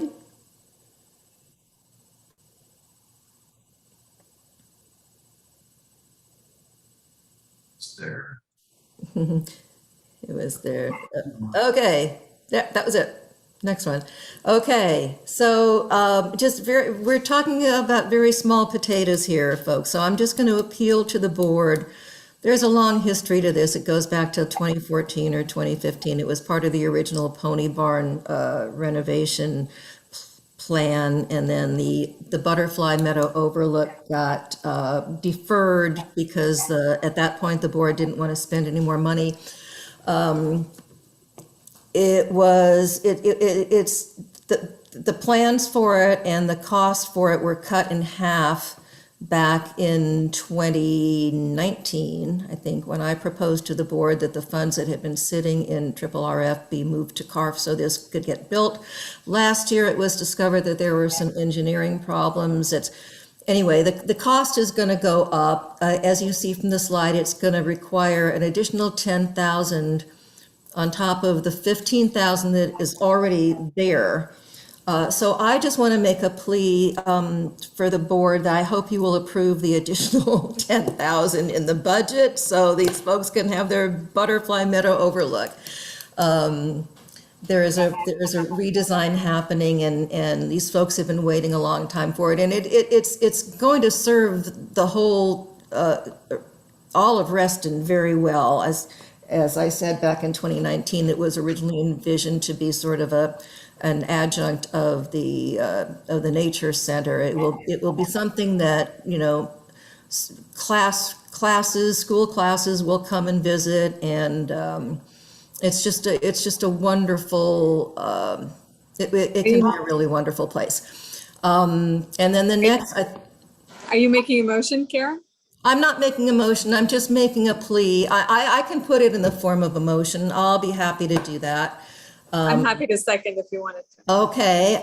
I move that we approve an additional $10,000 to build the Butterfly Meadow Overlook. Second. All those in favor? Aye. Anybody opposed? I can't see you all, so speak up if you're opposed or abstaining.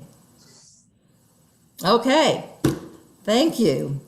And then the next one, Chris, I think it's the next slide, is the ball field. This is, yeah, I don't know.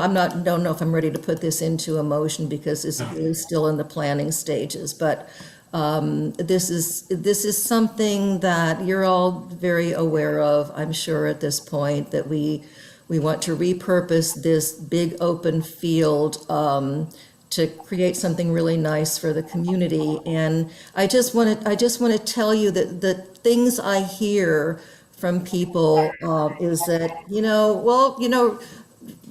Ruston Association is spending millions of dollars on pool renovations and stuff, and we can't get our little ball field repurposed. So as district director of Hunters Woods Dogwood, in addition to your president, I'm hoping that this is a project that will not be overlooked. It's going to be a very important addition to the community, I think. So I don't know if we have all the information that we need tonight for me to put it in the form of a motion, but I just wanted to put in a plea for support for this. We have some money that we had allocated for lighting, and we are not going to be using all of that, but we're going to need a lot more than what we have on hand.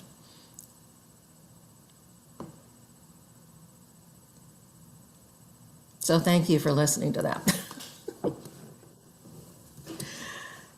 Anything else? Yes, Sarah. Can I make a motion since we've been on the road? And we can just throw it out there and see if we have any support, because I feel like we're talking in circles about the pools. So I just like to throw it out there. Direct RA Aquatics and Communications staff to host a focused bilingual outreach effort to Shadowwood and Tall Oaks pools regarding immediate renovations of these facilities and present their findings at the October full board meeting. I'll There's a second that. Second. Thank you, John. I'd like to hear the motion one more time, Sarah, please. Sure.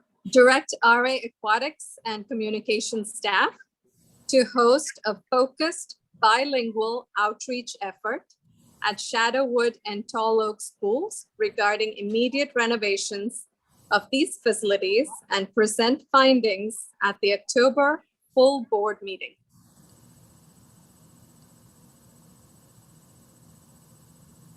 So not a survey, an actual direct outreach, sort of boots on the ground. And I'm happy to work with both Jennifer and I think Aaron is the director for Tall Oaks in sponsoring if there's any cost involved and with staff. We had a second, so yes, Larry, discussion? I would just, Sarah, as I mentioned earlier, when the revised layout of future projects, we're recommending that we go and do Tall Oaks immediately. There's Tall Oaks immediately and have that open next year. I don't know if that changes your motion or not. I fully agree on Shadowwood, but Tall Oaks, we're planning to move, and obviously it'll be subject to board approval, but we're going to put into to go forward and get that pool open and operating next year. And if John, you're okay with it, I can change it to just Shadowwood. I accept that. I maintain my second. In favor of your amended motion. Thank you. Yes, Tim? I support the intent and spirit of the motion. I'm just wondering whether it would be more appropriate for PrAC to be hosting this rather than directing staff to do so. Thank you, Tim. Yeah, I know Chair of PrAC was just posting some comments about this. Tom, do you want to speak, or I'm amenable to hearing what the PrAC chair who is here has to say, if that's not inappropriate, or else Tom can speak to it if he would like. I think Julie would be able to probably expand on it quite a bit, so if that's appropriate. Does anyone have a problem with me allowing that? I think it's my prerogative, so. Julie, would you like to say something? Sure. As Tom indicated earlier, we've barely had 2 full meetings. Our next meeting is next week, and one of the primary topics was to get to the topic of community outreach in data gathering. And I think the full committee is very much interested in getting that community input. And if it means feet on the street, which is what we kind of discussed, and which members of the committee could step in and be part of that, and hosted through multiple communication outreaches.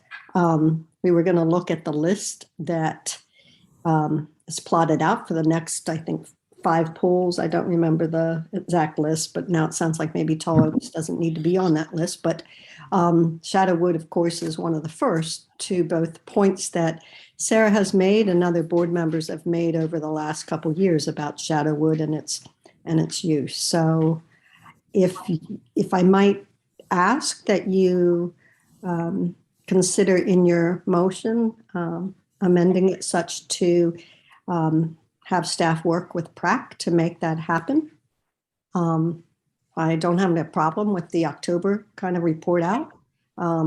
As I had put in the chat, you were expecting some input from PrAC by November on some of these topics you've discussed tonight.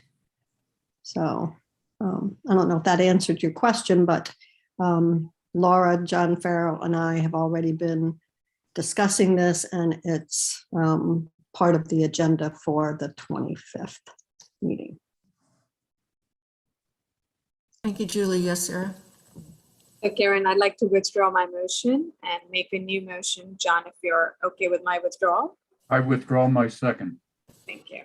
So direct RA Aquatics and Communications to work with PrAC to host a focused bilingual outreach effort at Shadowwood Pool regarding immediate renovations of the facility and present findings at the October full board meeting.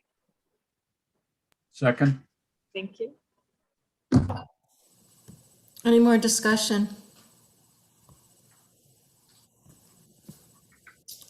All those in favor?